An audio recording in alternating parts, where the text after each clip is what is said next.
यह वही है जो मैं वाइन गॉड पैलेस के एक शिष्य से उम्मीद करता हूँ। आस्था रखने वाले लोग वास्तव में अलग होते हैं। चाहे आप कितने भी क्रोधित क्यों न हो, आप अपनी आस्था की शक्ति का उपयोग करके अपनी भावनाओं को नियंत्रित करने में सक्षम हैं। सिद्धार्थ ने उसे अंगूठा दिखाया। अधेड़ ने कुछ नहीं कहा। सच तो यह है कि वह बहुत गुस्से में था, क्योंकि सिद्धार्थ के आखिरी शब्दों ने उसके दांवदिल को झकझोर कर रख दिया था। सच में मैंने यह सब तुम्हें परखने के लिए कहा था। अगर तुम वाकई मेरी बातें बर्दाश्त नहीं कर पाती और मुझे सीधे बाहर निकाल देती तो मुझे वाइन गॉड पैलेस में और खोजबीन करने की कोई जरूरत नहीं होती, सिद्धार्थ ने शांति से कहा। जब से मैंने इस कमरे में प्रवेश किया, मैं बता सकता था कि तुम बेहद सावधान हो। तुम किसी भी तरह की खामी या दोष नहीं होने देते। जिस तरह से तुम अपने हाथ साफ करते हो, जब तुम कटोरी निकालते हो, जब तुम शराब डालते हो, यहां तक कि वाइन के जग से लेकर वाइन के कटोरे तक की स्थिति भी एकदम सही होनी चाहिए। जब तुम शराब डालना समाप्त कर देते हो तो तुम वाइन के जग को ठीक उसी जगह रखते हो जहां वह था। इसलिए जब मैंने एक हाथ से अपना कटोरा उठाया और एक ही घूंट में उसे निगल लिया तो तुम्हारी भावनाएं स्पष्ट रूप से बदलने लगीं। जैसे ही सिद्धार्थ बोल रहा था, मध्यम आयु वर्ग के व्यक्ति के गुस्से का भाव धीरे धीरे फीका पड़ने लगा और उसकी जगह गहरा सदमा छा गया। जिया यूलुओ ने भी हैरानी से सिद्धार्थ को देखा। उसने वाकई ऐसी बारीकियां देखी थीं। उसने उनमें से एक पर भी ध्यान नहीं दिया था। सिद्धार्थ ने आगे कहा, क्योंकि मेरा आचरण आपकी नजर में उचित आचरण के अनुसार नहीं है, इसलिए आप असहज हो गए। आप पूर्णता का पीछा करने वाले व्यक्ति हैं। यह ठीक इसलिए है क्योंकि आप पूर्णता का पीछा करते हैं कि आपका आगे का रास्ता अवरुद्ध हो गया है। आपकी शराब एक उत्कृष्ट कृति है जो हजारों शोधनों से गुजरी है। यह लगभग दोषरहित है। लेकिन क्या आपको नहीं लगा कि आप वर्तमान में एक अड़चन में फंस गए हैं जिससे आप किसी भी तरह बाहर नहीं निकल सकते? हाँ, मैं 7 साल से इस अड़चन में फंसा हुआ हूँ और मैं 1 इंच भी आगे नहीं बढ़ पाया हूँ। मैं एक बार बाहर भी गया और बाहर निकलने के अवसर की तलाश में देश भर में भटकता रहा, लेकिन मैं अभी भी फंसा हुआ हूँ। कृपया मुझे समझाएं। उसके चेहरे पर बचा हुआ गुस्सा बहुत पहले ही गायब हो चुका था। इस समय अधेड़ उम्र का आदमी अपनी आंखों में याचना भरी रोशनी के साथ सिद्धार्थ को घूर रहा था। यह देखकर जिया यूलुओ अचंभित रह गई। वह लगभग इस पर विश्वास करने में असमर्थ थी। वाइन गॉड पैलेस की हमेशा अविश्वसनीय रूप से गर्वित शिष्या वास्तव में ऐसी अभिव्यक्ति कर सकती है। उसकी आंखें वास्तव में दुनिया के लिए खुल गई थीं। सच में शराब के देवता ने तुम्हें 1 साल पहले ही सफलता पाने का अवसर दिया था। अफसोस तुम इसका फायदा नहीं उठा पाए, सिद्धार्थ ने एक ऐसी मुस्कान के साथ कहा जो वास्तव में मुस्कान नहीं थी। 1 साल पहले? क्या तुम उसकी बात कर रहे हो? अधेड़ उम्र का आदमी सदमे में था। जिया यूलुओ अभी भी अचंभित था। वह उसके लिए आगे बढ़ने का अवसर कैसे बन गई? सही है। 1 साल पहले वह आई और उसने कुछ ऐसी बातें कहीं जो उसे नहीं कहनी चाहिए थीं। तुमने उसे बाहर निकाल दिया, लेकिन सच तो यह है कि वह तुम्हारे लिए आगे बढ़ने का मौका थी, सिद्धार्थ ने कहा। कृपया मुझे सही रास्ता दिखाइए। मध्यम आयु वर्ग के व्यक्ति ने सिद्धार्थ की ओर गहरा प्रणाम किया। आप बहुत विनम्र हैं। मैं ईमानदारी से अपनी शिक्षा प्राप्त करने के लिए वाइन गॉड पैलेस में आया था। मुझमें शिष्टाचार की कमी थी, लेकिन फिर भी आपने मुझे बाहर नहीं निकाला। आपकी उदारता सराहनीय है। चूंकि ऐसा ही है, इसलिए मैं सीधे तौर पर कहूंगा। जब पिछली बार 17वीं राजकुमारी आई थी तो वह आपके लिए आगे बढ़ने का मौका थी, क्योंकि वह बस भोली और अपरिपक्व थी। उसके दिल में कोई योजना नहीं थी और उसके कार्यों से कोई फर्क नहीं पड़ता। उसका वाइन गॉड पैलेस की निंदा करने का कोई इरादा नहीं था। उस समय यदि आप उसे माफ कर सकते थे और उसके साथ बहस नहीं कर सकते थे तो आप अपनी अड़चन को दूर कर सकते थे, सिद्धार्थ ने कहा। मैं अभी भी उलझन में हूं। क्या सर कृपया इसे स्पष्ट रूप से समझा सकते हैं? अधेड़ उम्र के व्यक्ति ने पूछा। यह देखते हुए कि शेखी बघारने के लिए कोई कर नहीं था, सिद्धार्थ ने गंभीरता से कहा, आपका वाइन दांव भी स्वर्गीय दांव में से एक है और आप इस दांव में उच्चतम क्षेत्र तक पहुंचने का प्रयास करते हैं। लेकिन क्या ऐसा हो सकता है कि आप नहीं जानते कि इस दुनिया में पूर्णता जैसी कोई चीज नहीं है? सूर्य और चंद्रमा बढ़ते और घटते हैं, भाग्य का प्रवाह घटता और बढ़ता है। सही और गलत, यिन और यांग, सकारात्मक और नकारात्मक, यहां तक कि स्वर्ग के दांव भी अपूरणीय कमियों से भरे हुए हैं। जब कोई चीज एक पहलू में चरम पर पहुंचती है तो वह केवल विपरीत दिशा में जा सकती है। एक पेड़ कभी पनपता है और एक पेड़ कभी मुरझा जाता है। आप हमेशा पूर्णता का पीछा करते हैं, जो स्वाभाविक रूप से एक मृत अंत है। स्वर्गीय दाव एक परिपूर्ण चक्र में है जो लगातार घूमता रहता है। क्योंकि खामियां हैं, इसलिए यिन और यांग निरंतर गति में एक दूसरे के पूरक हो सकते हैं। अपने आप से पूछें, अगर सूर्य और चंद्रमा केवल बढ़ते और कभी घटते नहीं, अगर प्राणी केवल पैदा होते और कभी मरते नहीं, तो यह दुनिया कैसे काम करेगी? मध्यम आयु वर्ग के व्यक्ति ने आश्चर्य से सिद्धार्थ को देखा, लेकिन वह अभी भी असमंजस में था।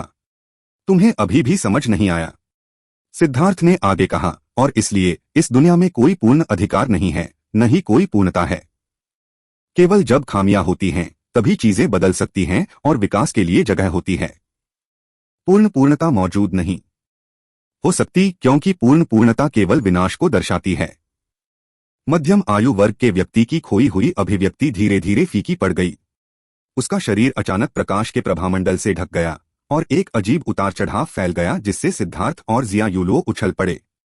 ऐसा लग रहा था कि यह व्यक्ति अचानक ज्ञानोदय के क्षण से गुजर रहा था, जो तुरंत किसी तरह के दायरे में प्रवेश कर गया था। शिष्य लो यान, आपके सुझावों के लिए धन्यवाद देते हैं। मैं आपका उपकार कभी नहीं भूलूंगा। अधेड़ उम्र का व्यक्ति अचानक सिद्धार्थ की ओर झुक गया और फिर उसने जिया यूलो को प्रणाम करते हुए कहा, 17वीं राजकुमारी, मैं उस समय आपके प्रति अपनी अशिष्टता के लिए औपचारिक रूप से क्षमा चाहता हूँ। मैं जिया यूलो इतनी डरी हुई थी कि वह सिद्धार्थ के पीछे छिपी हुई थी, बोलने की भी हिम्मत नहीं कर रही थी। उसकी याद में यह व्यक्ति हमेशा वही क्रूर व्यक्ति रहेगा जिसने उसे डांटा था और शराब के देवता के महल से बाहर निकाल दिया था। लेकिन अब वह उसके सामने झुक रहा था और उसे समझ में नहीं आ रहा था कि क्या कहे। चूंकि तुम प्रबुद्ध हो चुके हो, इसलिए तुम भविष्य में निश्चित रूप से बहुत तेजी से आगे बढ़ोगे। हम अभी तुम्हें परेशान नहीं करेंगे। सिद्धार्थ खड़ा हो गया। आपके इस महान उपकार के लिए मुझे आपको अपना सर्वश्रेष्ठ आतिथ्य प्रदान करना चाहिए, लेकिन मुझे वास्तव में अपनी समझ को मजबूत करना होगा, इसलिए मैं वास्तव में आपके साथ नहीं जा सकता। यह उन चीजों का भंडार है जो मैंने इन वर्षों के दौरान परिष्कृत की हैं। कृपया आपको इसे अवश्य स्वीकार करना चाहिए, अन्यथा मैं अपने दिल को शांत नहीं कर पाऊंगा। मध्यम आयु वर्ग के व्यक्ति ने दोनों हाथों से सिद्धार्थ को एक स्थानिक अंगूठी भेंट की। मैं संभवतः स्वीकार नहीं कर सकता। हालांकि चूंकि तुम्हें ज्ञान प्राप्त हो चुका है, इसलिए भविष्य में तुम जो शराब बनाओगे वह वास्तव में बढ़िया शराब होगी। मैं तुम्हें इस सामान से छुटकारा पाने में मदद करूंगा। सिद्धार्थ ने बहुत बेशर्मी से स्थानिक अंगूठी प्राप्त की। चुपके से अंतरिक्ष रिंग के अंदर झांकते हुए उसने एक व्यक्ति के बराबर आकार के 1000 से ज्यादा शराब के जग देखे, और वहां सभी तरह के अलग अलग आकार के जग भी थे, जिनकी गिनती करना मुश्किल था। लेकिन सिद्धार्थ की बेशर्मी काफी अनुभव के बाद शांत हो गई थी और उसने हैरानी से कोई भाव नहीं दिखाया। बहुत धन्यवाद। सिद्धार्थ ने अपनी स्थानिक अंगूठी ले ली, लेकिन यह मध्यम आयु वर्ग का व्यक्ति था जिसने सिद्धार्थ को धन्यवाद कहा। उसने उन दोनों को अपने मंडप से बाहर भेज दिया और फिर सीधे एकांत में चला गया। अचंभित जिया यूलो को यह भी नहीं पता था कि वह मंडप से कैसे निकल गई। उसने तभी प्रतिक्रिया व्यक्त की जब वे कुछ दूर चले गए थे। सिद्धार्थ, तुम अद्भुत हो। क्या तुम मुझे भविष्य में वह सारा ज्ञान सिखा सकते हो? जिया यूलो ने पूछा। कितनी ढीठता है। मुझे दादा चाचा कहो, सिद्धार्थ ने सख्ती से कहा। तुम दुष्ट व्यक्ति हो, इसके बारे में सोचना भी मत। जिया यूलो ने गुस्से में कहा। हे, अगर तुम मुझे दादा नहीं कहोगे तो मैं तुम्हें कोई उपहार नहीं दूंगा। सिद्धार्थ ने अपनी भौहें कुछ बार ऊपर उठाईं, अपने हाथ में मौजूद स्थानिक अंगूठी को लहराया। यह मध्यम आयु वर्ग के व्यक्ति की ओर से उपहार था। मैं आत्मसमर्पण नहीं करूंगी। जिया यूलो स्पष्ट रूप से स्थानिक अंगूठी से प्रभावित थी, लेकिन लंबे समय तक हिचकिचाहट के बाद उसने आत्मसमर्पण करने से इनकार कर दिया। हाँ, मैं तो बस मजाक कर रहा हूँ। उसके दुखी चेहरे को देखकर सिद्धार्थ को उसे चिढ़ाना बुरा लगा। देखो, इस स्थानिक रिंग में कुल 10 बड़े जग और दर्जनों छोटे जग हैं। अपने चाचा को तुम्हें परेशान करने के लिए दोष मत दो। चूंकि हम साथ मिलकर काम कर रहे हैं, इसलिए हम इसे बराबर बराबर बांट लेंगे। यहाँ एक जग तुम्हारे लिए है, एक मेरे लिए, एक मेरे लिए, एक तुम्हारे लिए। सिद्धार्थ ने एक सुनसान जगह ढूंढी और शराब बांटना शुरू कर दिया। अब सिद्धार्थ ऐसा नहीं लग रहा था कि वह दांव के बारे में उपदेश देने में सक्षम है। वह स्पष्ट रूप से एक छोटा ठग था जो गर्व से अपनी लूट की गिनती कर रहा था। हे भगवान, इतना भी है। इन विशाल स्तनों को देखकर जिया यूलो ने अपने मुंह पर हाथ रख लिया। यह वास्तव में सिद्धार्थ की लूट का एक छोटा सा हिस्सा था।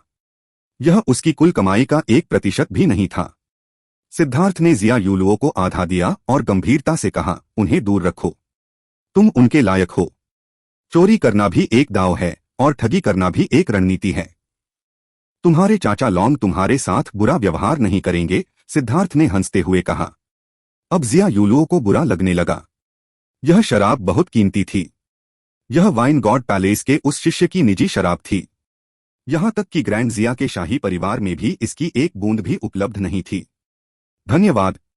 जिया यूलुओ ने सिद्धार्थ की तरफ देखा। उसका चेहरा थोड़ा लाल था लेकिन वह बहुत खुश थी। अगर वह दूसरों को दावत देते समय इस शराब का इस्तेमाल करती तो उसकी प्रतिष्ठा निश्चित रूप से बढ़ जाती। सिद्धार्थ, तुम वाकई कमाल के हो। तुम वाइन के बारे में बहुत कुछ जानते हो और तुम एक कीमियागर भी हो। इतनी कम उम्र में तुम इतना कुछ कैसे जानते हो? जिया यूलुओ ने सिद्धार्थ को प्रशंसा भरी नजरों से देखा। मैं युवा नहीं हूं, मैं एक चाचा जैसा हूं।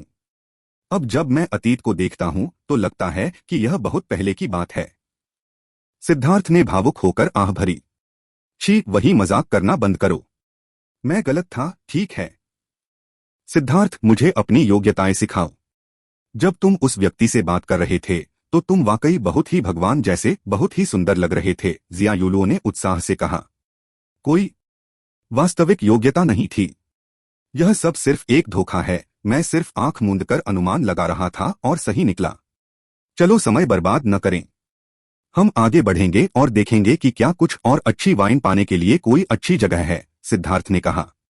जिया यूलुओ ने सिद्धार्थ को अजीब नजरों से देखा। वह उस परिष्कृत सिद्धार्थ से बिल्कुल अलग व्यक्ति लग रहा था जिसने शराब के फायदे और नुकसान का इतना बढ़िया वर्णन किया था। अब वह सड़कों पर एक ठग की तरह लग रहा था। मूर्ख लड़की, तुम वहां क्यों खड़ी हो? जल्दी करो, समय शराब है। सिद्धार्थ ने कुछ कदम आगे बढ़ाए और देखा कि जिया यूलुओ अभी भी उसे चुपचाप घूर रही थी। उसने उसे पकड़ लिया और आगे बढ़ गया।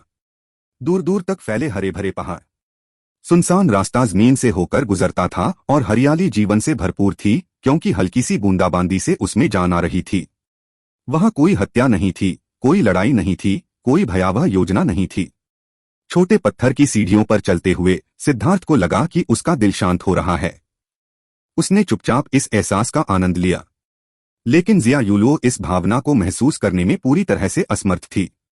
वह जिस माहौल में पली बढ़ी थी वह पहले से ही बिना किसी खतरे के शांतिपूर्ण था। जिया यूलुओ अभी भी सदमे से उबर नहीं पाई थी।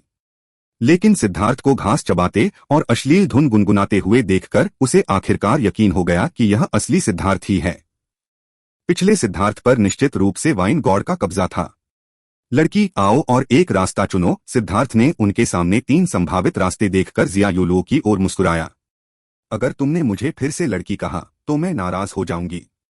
मेरा नाम यूलुओ है। सिद्धार्थ द्वारा बार बार लड़की कहे जाने से उसे एक छोटी सी बेवकूफी जैसा महसूस हुआ।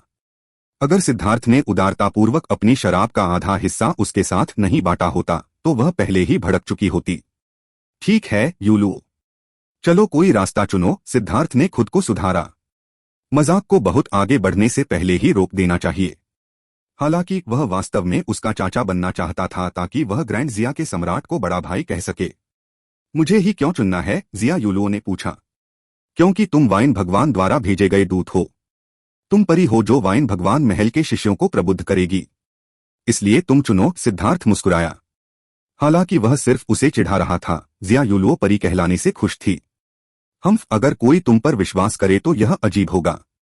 लेकिन भले ही तुमने जो कुछ भी कहा वह बकवास था। मेरा सम्मान वापस जीतने के लिए धन्यवाद। स्पष्ट रूप से वह अभी भी इस बात से बहुत खुश थी कि वाइन गॉड पैलेस के शिष्य ने कैसे झुककर उससे माफी मांगी थी। मुझे धन्यवाद देने की कोई जरूरत नहीं है। हम साथ मिलकर काम कर रहे हैं, इसलिए हमें एक दूसरे के प्रति ईमानदार होना चाहिए। कोई रास्ता चुनो। सिद्धार्थ ने जोर दिया। तो यह? जिया यूलुओ ने केंद्रीय पथ की ओर इशारा किया। सिद्धार्थ ने गहरी सोच विचार का नाटक किया, अपना सिर खुजाया और उंगलियों पर गिनती गिनने लगा। अच्छा, हम सीधे और संकीर्ण रास्ते पर चल रहे हैं। 3 महान रास्तों के बीच में चलने के लिए राजकुमारी के निर्देश एक व्यक्ति को बादलों और आकाश तक ले जा सकते हैं। हाँ, यह अमीर बनने का रास्ता होना चाहिए। चलो चलें। जिया यूलुओ ने गंभीर भाव से घास का टुकड़ा चबाते हुए सिद्धार्थ को देखा। वे एक दूसरे का पूरी तरह से खंडन करते थे और अपने पागलपन भरे शब्दों में जोड़ते हुए जिया युलुओ हंसते हुए झुक गया। राजकुमारी, आप क्यों हंस रही हैं? क्या आप स्वर्ग में झांकने और भाग्य को समझने की मेरी क्षमता पर सवाल उठा रही हैं? सिद्धार्थ ने नाखुश भाव से कहा। कृपया मुझे चिढ़ाना बंद करो। हंसते हंसते मेरा पेट दुखने लगा है। तुम्हारा व्यवहार हेवनली फेट पैवेलियन के उन लोगों से काफी मिलता जुलता था। जिया युलुओ हंसते हुए लगभग सांस नहीं ले पा रही थी। उसकी नाक की नोक पर हल्का पसीना भी था, जैसे ओस से छुआ आड़ू का फूल। आपके लोगों का स्वर्गीय भाग्य मंडप के साथ कोई रिश्ता है? सिद्धार्थ अचंभित रह गया। नहीं, लेकिन जब ग्रैंड हान के प्रतिनिधि आते हैं तो स्वर्गीय भाग्य मंडप से कुछ शिष्य उनके साथ आते हैं। वे बिल्कुल वैसा ही व्यवहार करते हैं जैसा आपने अभी किया, जिया युलुओ ने कहा। क्या तुम्हारा अक्सर ग्रैंड हान के साथ लेन देन होता रहता है? सिद्धार्थ ने पूछा। नहीं, वास्तव में नहीं। आखिरकार हमारे दोनों देशों के बीच संबंध थोड़े तनावपूर्ण हैं, इसलिए हमारे बीच ज्यादा बातचीत नहीं होती, जिया युलुओ ने निराश होकर कहा। मुझे समझ में नहीं आता कि मेरे पिता का ग्रैंड हान के साथ इतना तनावपूर्ण संबंध क्यों है। ग्रैंड हान के लोग बहुत अच्छे हैं और वहां से इतनी सारी मार्मिक रोमांटिक कहानियां हैं जो मुझे रुला सकती हैं। दोनों पुरुष और महिलाएं एक दूसरे के प्रति बहुत समर्पित और वफादार हैं। जिया युलुओ की आंखें एकाग्र नहीं रहीं क्योंकि वह अपनी सुंदर कल्पनाओं में डूब गई थी। कभी कभी आप जो देखते हैं वही लोग आपको जानबूझकर देखने देते हैं। कभी कभी आप जो सुनते हैं वही लोग आपको जानबूझकर सुनने देते हैं। अगर आप किसी व्यक्ति या राष्ट्र को समझना चाहते हैं तो आप सिर्फ उसके बाहरी स्वरूप को नहीं देख सकते। इससे आपका निर्णय गंभीर रूप से गलत साबित होगा। सिद्धार्थ ने अपना सिर हिलाया। सिद्धार्थ ने यह उम्मीद नहीं की थी कि जिया युलुओ उसके शब्दों से तुरंत क्रोधित हो जाएगा। तुम बस बकवास कर रहे हो। तुम स्पष्ट रूप से उनसे ईर्ष्या करते हो कि उनके बारे में ऐसे बुरे शब्द कह रहे हो। आखिरकार उसने अपना धैर्य खो दिया। हाँ, ईर्ष्यालु। इस दुनिया में कोई भी मुझे ईर्ष्यालु नहीं बना सकता। इसके अलावा मैं किसी के बारे में बुरा भला कहने से घृणा करता हूं। यह तुम्हारा बड़ा भाई था जिसने मुझे तुम्हें सलाह देने के लिए कहा था। लेकिन मैं ऐसा बेवकूफी भरा काम क्यों करना चाहूंगा? मैं लोगों को मारने में अच्छा हूं, लेकिन दूसरों को सलाह देना मेरी खूबी नहीं है। तुम अब 18 साल के हो। जब मैं 18 साल का था तब मैं अपने भाइयों और बहनों के लिए लड़ते हुए जीवन और मृत्यु के प्रति उदासीन हो गया था। जहां तक तुम्हारा सवाल है, तुम एक बुद्धिहीन जिद्दी मूर्ख हो जो सच्चाई को देखने के बजाय अपनी इच्छाधारी सोच पर विश्वास करना पसंद करता है। क्या तुम्हें पता है कि तुम्हारे पास 2 आंखें और 2 कान हैं? लेकिन उनका कितना इस्तेमाल होता है? स्वर्ग ने तुम्हें एक सिर दिया है ताकि तुम उसका इस्तेमाल कर सको। सूअरों के कान हमेशा होते हैं, लेकिन उनके कान बड़े होते हैं ताकि वे अपने दिमाग का इस्तेमाल किए बिना दूसरों की बात सुन सकें। अंत में जब उन्हें वध किया जाने वाला होता है तो वे बुलाए जाने पर खुद को मौत के घाट उतारने में संकोच नहीं करेंगे, सिद्धार्थ ने व्यंग्य किया। इस लड़की का ग्रैंड हान के मूर्खों ने पूरी तरह से दिमाग धो दिया था और अब वह तर्क नहीं देख सकती थी। अगर कोई वास्तव में उसका दिमाग बदलने में सक्षम था तो यह वास्तव में स्वर्ग विरोधी होगा। सिद्धार्थ ऐसा कुछ नहीं कर सकता था। यह काम बहुत ज्यादा गुस्सा दिलाने वाला था। उसे जिया युनचोंग की मदद करने के अपने फैसले पर बहुत पछतावा हो रहा था। अन्यथा वह ऐसी परेशान करने वाली स्थिति में नहीं फंसता। तुम स्वर हो, जिया युलुओ क्रोधित हुआ। मैं तुमसे कुछ भी कहने की जहमत नहीं उठा सकता। अगर तुम तर्क नहीं कर सकती तो मेरे साथ मत आओ, सिद्धार्थ ने नाक भौं सिकोड़ी। वह इस लड़की से तंग आ चुका था। उनकी बुद्धि एक जैसी नहीं थी। मैं तुम्हारे साथ आऊंगी और तुम्हें धरती के अंत तक परेशान करूंगी। तुम स्वर हो, जिया युलुओ ने सिद्धार्थ के हाथ को पकड़ लिया और उसके शरीर पर दबाव डाला। सिद्धार्थ ने उसे गिराने की कई बार असफल कोशिश की। बेशक सिद्धार्थ अपनी असली ताकत का इस्तेमाल नहीं कर रहा था। हालांकि उसकी साधना का आधार सील कर दिया गया था। अगर वह सिर्फ अपने भौतिक शरीर की शक्ति का इस्तेमाल करता तो वह निश्चित रूप से उसे दूर फेंक सकता था, लेकिन फिर वह शाही महल में वापस फेंक दी जाती। जिया युलुओ को अपने दांत पीसते और उसकी आंखों में आंसू देखकर सिद्धार्थ का दिल एक बार फिर नरम हो गया। मैं एक बच्चे के साथ क्यों बहस कर रहा हूं? सिद्धार्थ अपना सिर हिलाए बिना नहीं रह सका। ऐसा लग रहा था कि उसकी उदारता कम हो गई है। उसे एक बच्चे को इतनी गंभीरता से क्यों लेना पड़ा? ठीक है, चलो शांत हो जाओ। यह वाइन गॉड पैलेस है और अगर हम इस तरह से व्यवहार करेंगे तो हमें बाहर निकाल दिया जाएगा। फिर हमारे पास वास्तव में कोई चेहरा नहीं बचेगा। सिद्धार्थ ने अपना स्वर नरम किया। नहीं, तुम्हें माफी मांगनी होगी। किसने कहा कि तुम इतनी उग्र हो सकती हो और मुझे डांट सकती हो? जिया युलुओ ने सिद्धार्थ की बाह छोड़ने से इनकार कर दिया। ऐसा लग रहा था कि वह मर जाने पर भी उसे नहीं छोड़ेगी। ठीक है, मैं गलत था। मुझे इतना उग्र नहीं होना चाहिए था। मुझे तुम्हें डांटना नहीं चाहिए था। सिद्धार्थ ने असहाय होकर हार मानकर अपने हाथ ऊपर उठा दिए, ऐसा व्यवहार करते हुए जैसे वह किसी बच्चे के साथ खेल रहा हो। तुम जिया युलुओ अचानक सचमुच रोने लगी। अरे, क्या तुमने चीजें मिला दी? मैंने माफी मांगी। तुम क्यों रो रहे हो? सिद्धार्थ अवाक रह गया। मेरे पिता, मेरी माँ, मेरा भाई, उनमें से किसी ने भी मुझे इतनी बुरी तरह से नहीं डांटा, लेकिन आपने कहा कि मैं मूर्ख हूं, और आपने कहा कि मैं स्वर हूं। जिया युलुओ जोर जोर से रोने लगा। छोटी उम्र से ही जिया युलुओ को उसकी उच्च प्रतिभा के कारण हमेशा लाड़ प्यार दिया जाता था और उसे शायद ही कभी दंडित किया जाता था। हालांकि जिया युलुओ जिद्दी और हठी थी, लेकिन वह अंदर से दयालु थी। उसे कभी भी कठोर अनुशासन नहीं दिया गया था। यही कारण था कि सिद्धार्थ की डांट ने तुरंत ऐसी प्रतिक्रिया पैदा की। जब वह उसे डांट रहा था तो वह गुस्से के कारण रोई नहीं थी, लेकिन जैसे ही उसने माफी मांगी वह इसे और सहन नहीं कर पाई। अरे, शोर मत मचाओ, यह रोने की जगह नहीं है, सिद्धार्थ ने कहा। मुझे परवाह नहीं है। तुमने मुझे धमकाया, जिया युलुओ ने विलाप किया। वाइन गॉड पैलेस एक शांत जगह है। कौन हंगामा कर रहा है? अचानक सामने से एक डांटने वाली आवाज सुनाई दी। यह एक गलतफहमी है। यह कोई हंगामा नहीं है। मेरी छोटी बहन इस माहौल से बहुत प्रभावित हुई और उसने वाइन गॉड पैलेस के प्रति अपनी श्रद्धा व्यक्त करने के लिए एक गाना गाने का फैसला किया, सिद्धार्थ ने कहा। रोती हुई जिया युलुओ यह सुनकर तुरंत हंस पड़ी। उसकी भावनाएं तुरंत शर्मिंदगी में बदल गईं और उसने जल्दी से अपने आंसू पोंछे।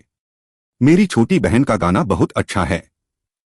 लेकिन उत्साह में वह अपनी धुन से भटक गई, इसलिए उसका गाना रोने जैसा लग रहा था। कृपया बुरा न माने, सिद्धार्थ ने आगे कहा। सिद्धार्थ ने फिर जिया युलुओ को आगे खींच लिया। ठीक है, कोई उपद्रव मत करो। अब काम पर वापस जाने का समय हो गया है।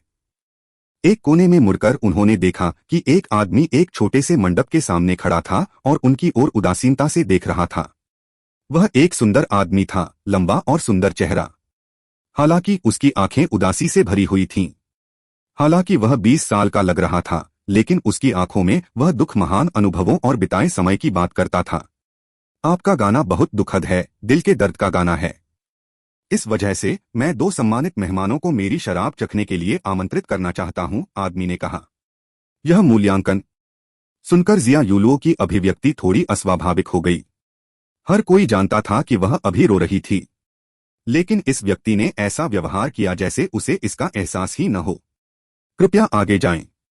मंडप की आंतरिक सजावट लगभग पहले जैसी ही थी। केवल व्यक्ति बदल गया था, साथ ही शराब भी। वहां पहले से ही साफ शराब के 2 प्याले रखे हुए थे। युलुओ, तुम्हें पहले इसे पीना चाहिए। यह शराब तुम्हारे लिए बहुत फायदेमंद है, सिद्धार्थ ने जिया युलुओ से आग्रह किया, लेकिन उसने अपना प्याला नहीं उठाया। जिया युलुओ ने सावधानी से अपनी शराब ली और एक बार फिर 3 घूंट में उसे पी गई। उसका उदास मूड दूर हो गया और वह मुस्कुराने से खुद को नहीं रोक पाई क्योंकि उसके अंदर खुशी की भावना उमड़ पड़ी। कितना चमत्कारी! यह वास्तव में मुझे मेरी सारी परेशानियों को भूलने और मेरे दिल को साफ करने की अनुमति दे सकता है, जिया युलुओ ने कहा। सर, क्या आप इसे आजमाने नहीं जा रहे हैं? मैं देख रहा हूं कि आपके दिल में भी दर्द मेरे दिल से कम नहीं है। यह शराब आपके दिल को कुचलने वाली उदासी को दबा सकती है। यह आपकी खेती के लिए बहुत फायदेमंद है, शराब बनाने वाले ने सिद्धार्थ की ओर देखा। जिया युलुओ ने सबसे मजेदार चुटकुला सुना था। सिद्धार्थ के दिल में दर्द महसूस करना कैसे संभव हो सकता है? वह स्पष्ट रूप से दुष्ट दिल वाला एक बुरा व्यक्ति था। यदि यह स्थान मदिरा देवता का महल न होता और उनका सामना किसी शिष्य से न होता तो वह पहले ही हंस पड़ती। मानवता की 7 भावनाएं और 6 इच्छाएं हमारे व्यक्तित्व का हिस्सा हैं। दर्द, कड़वाहट, ये सभी अनमोल यादें हैं। उन्हें क्यों दबाना? अगर आप अपनी शक्ति का इस्तेमाल करके उन भावनाओं को पूरी तरह मिटाने की कोशिश कर रहे हैं तो क्या यह आपके अतीत के साथ विश्वासघात नहीं है? इसलिए आपकी दयालुता के लिए बहुत बहुत धन्यवाद, लेकिन मैं कोई दया नहीं लूंगा। सिद्धार्थ ने अपना सिर हिलाया और जिया युलुओ को दूर खींच लिया। सम्मानित अतिथि, कृपया एक क्षण रुकें। आपके ज्ञानपूर्ण शब्दों से मुझे बहुत लाभ हुआ है। कृपया आप यह छोटा सा उपहार अवश्य स्वीकार करें। वह वाइनमेकर वास्तव में उनके पीछे भागा और एक स्थानिक अंगूठी निकाली। आपका शिष्टाचार सराहनीय है, लेकिन मैं इतने बड़े उपहार का हकदार नहीं हूं। सिद्धार्थ ने अपना सिर हिलाया। तुम बहुत विनम्र हो। तुमने मुझे जो ज्ञान दिया है उससे मुझे शर्म आती है। पहले मैं एक मार्शल साधक था। एक जाल में फंसकर मेरे दांव साथी और मैं कई आत्मा परिवर्तन विशेषज्ञों द्वारा घेर लिए गए थे और उस समय वह गिर गई थी। मैं भागने में कामयाब रही और कुछ अजीबोगरीब कलाओं में कठोर प्रशिक्षण लेने के बाद मैंने उन लोगों को एक एक करके मार डाला जिन्होंने उसकी मौत का कारण बनाया था। लेकिन मेरा प्रेमी अभी भी मर चुका था और मेरा दिल शैतान बढ़ता जा रहा था, जिससे मैं पागल हो रही थी। वे दिन अविश्वसनीय रूप से कड़वे थे। आखिरकार मेरी मुलाकात वाइन गॉड पैलेस से हुई और खुद को वाइन गॉड को समर्पित करके मैं अपने दिल के शैतान को दूर करने में कामयाब रहा। हालांकि मुझे अभी भी दिन रात दर्द महसूस होता था क्योंकि मैं उसे याद करता था। मैंने उस दर्द को भूलने के लिए वाइन बनाई। अभी अभी आपकी याद दिलाना मेरे लिए एक अंतर्दृष्टि की किरण थी जिसकी मुझे जरूरत थी। मैं बस अपने मन में खुद को फंसा रहा था और अब आसमान साफ हो गया है। भविष्य में मैं अपने दुखों को दूर कर पाऊंगा और शांति पा सकूंगा। यह सब आपके आशीर्वाद की बदौलत है, वाइनमेकर ने सम्मानपूर्वक कहा। इस व्यक्ति की कहानी सुनकर सिद्धार्थ और जिया यूलो दोनों चौंक गए। वाइन गॉड पैलेस का यह शिष्य कभी आत्मा परिवर्तन विशेषज्ञ था। इस स्थानिक अंगूठी में कुछ सांसारिक वस्तुएं हैं जो मैंने वाइन गॉड पैलेस में भागने से पहले प्राप्त की थीं। मैंने इस कर्म को समाप्त करने के लिए इसे बहुत पहले फेंकने के बारे में सोचा था, लेकिन मेरा दिल इसे कभी भी मुक्त नहीं कर पाया। अब इसे आपको देना मेरे कंधों से एक भार हटाने के समान है। मूल रूप से शराब के अलावा मेरे जैसे शिष्यों के पास कुछ भी नहीं होना चाहिए। हम जो उपहार भेजते हैं वे भी केवल शराब ही होते हैं। इसलिए किसी भी बचे हुए विचार को दूर करने के लिए मुझे इस अंगूठी से छुटकारा पाना होगा। कृपया मना न करें, वाइनमेकर ने ईमानदारी से कहा। ओह, यह शराब नहीं है। तुमने पहले क्यों नहीं कहा? सिद्धार्थ ने सोचा कि शराब बनाने वाला उसे खुद बनाई शराब दे रहा है जिसकी उसे जरूरत नहीं थी। लेकिन चूंकि शराब बनाने वाला उसे खेती की दुनिया में हासिल किए गए खजाने भेज रहा था, इसलिए सिद्धार्थ ने स्वाभाविक रूप से मना नहीं किया। तो बहुत बहुत धन्यवाद। सिद्धार्थ ने स्थानिक अंगूठी प्राप्त की। मैं आपको टहलने से नहीं रोकूंगा। अगर भविष्य में आपके पास समय हो तो कृपया मुझसे फिर मिलने आए। जब हमारे पास समय होगा तो हम निश्चित रूप से आपको परेशान करने और आपकी बढ़िया वाइन का स्वाद चखने आएंगे, सिद्धार्थ ने कहा। जैसे ही वे छोटे मंडप से चले गए, सिद्धार्थ का दिव्य रूप गायब हो गया। उसने स्थानिक अंगूठी निकाली और एक नजर डाली। मुझे सोना मिल गया है, सिद्धार्थ चौंककर उछल पड़ा। यह शराब बनाने वाला निश्चित रूप से अतीत में एक बड़ी हस्ती रहा होगा। इस स्थानिक रिंग में दर्जनों राजा की वस्तुएं थीं, साथ ही विभिन्न औषधीय गोलियां, खेती की तकनीकें और गुप्त कलाएं भी थीं। सबसे महत्वपूर्ण बात यह थी कि उसने युवा स्पिरिट पत्थरों का एक विशाल पहाड़ देखा। यही बात उसे सबसे ज्यादा उत्साहित कर रही थी। सिद्धार्थ, स्थानिक वलय के अंदर क्या है? जिया यूलो ने उत्सुकता से पूछा। सिद्धार्थ ने उसे सीधे उसके हाथ में थमा दिया ताकि वह खुद देख सके, लेकिन उसने बस अंदर झांका और निराश होकर कहा, मुझे लगा कि वहां कोई खजाना होगा। क्या ये चीजें उपयोगी हैं? सिद्धार्थ ने बिना कुछ कहे अपनी आंखें घुमाईं। मुझे ऐसा क्यों लगता है कि तुम ऐसे व्यक्ति हो जो कभी भूखा नहीं रहा और तुम्हें नहीं पता कि कैसा लगता है। शायद तुम्हारे जैसा प्रतिभाशाली व्यक्ति जिसके पास खेती के संसाधनों की कभी कमी नहीं रही, वह मेरे जैसे गरीब लोगों की परेशानी को कभी नहीं समझ पाएगा। क्या तुम जानते हो कि बिना किसी पृष्ठभूमि वाले लोगों के लिए संसाधनों में प्रत्येक वृद्धि के लिए अपनी जान जोखिम में डालनी पड़ती है? तुम अपनी जान जोखिम में क्यों डालोगे? क्या तुम अभी ठीक नहीं हो? जिया यूलो ने पूछा। सिद्धार्थ ने उसे समझाना छोड़ दिया। स्थानिक रिंग में ध्यान से देखने पर उसने पाया कि अंदर बहुत सी चीजें थीं, लेकिन अभी उनका जायजा लेने का समय नहीं था। वे दोनों आगे बढ़ते रहे और जल्दी से दूसरे मंडप में पहुंचे। इस मंडप के दरवाजे बंद थे और कोई भी उन्हें आमंत्रित करने के लिए बाहर नहीं आया। यह बहुत सामान्य बात थी। वाइन गॉड पैलेस के शिष्य अपना ज्यादातर समय वाइन बनाने में बिताते थे। वे कभी कभार ही अपने मंडपों के बाहर इंतजार करते थे कि कब कोई भाग्यशाली व्यक्ति आएगा और उनकी वाइन का मूल्यांकन करेगा। 3 मंडपों से आगे चलने के बाद उनकी मुलाकात वाइन गॉड पैलेस की एक महिला शिष्या से हुई। इस बार जिया यूलुओ ने उसका स्वागत करने की पहल की। यह महिला इस बात से बहुत खुश थी कि कोई आकर उसकी शराब का मूल्यांकन करे और उसने गर्मजोशी से उन दोनों को अंदर आमंत्रित किया। हालांकि जब जिया यूलुओ से उनकी वाइन के बारे में पूछा गया तो वह सिर्फ इतना ही कह पाई कि यह एक अच्छी वाइन है, लेकिन इस बात को लेकर कि इसकी कौन सी खूबी अच्छी है वह यह नहीं बता पाई। सौभाग्य से सिद्धार्थ जैसा एक महान ठग था जो पिलदाओं में कुशल था। सच में वाइन मेकिंग और रिफाइनिंग पिल्स में कई समान भाग थे। चाहे वह किसी भी तरह की वाइन का सामना करे, वह वाइन मेकिंग प्रक्रिया के बारे में कुछ खास बातें बताने में सक्षम था। इसके अलावा 9 सितारा हेगमन बॉडी आर्ट से उन्हें अविश्वसनीय रूप से तीव्र आध्यात्मिक अनुभूति हुई। वह शराब के भीतर मौजूद साम्राज्य और उसके प्रभावों को स्पष्ट रूप से महसूस कर सकता था। वह कुछ सटीक टिप्पणियां करता था, साथ ही कुछ कठोर टिप्पणियां भी करता था।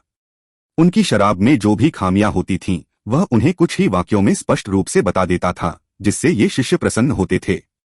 यह जानना जरूरी था कि वाइन गॉड पैलेस की खेती एक प्रकार का मानसिक क्षेत्र था और वाइन बनाना ही उनकी खेती का एकमात्र तरीका था।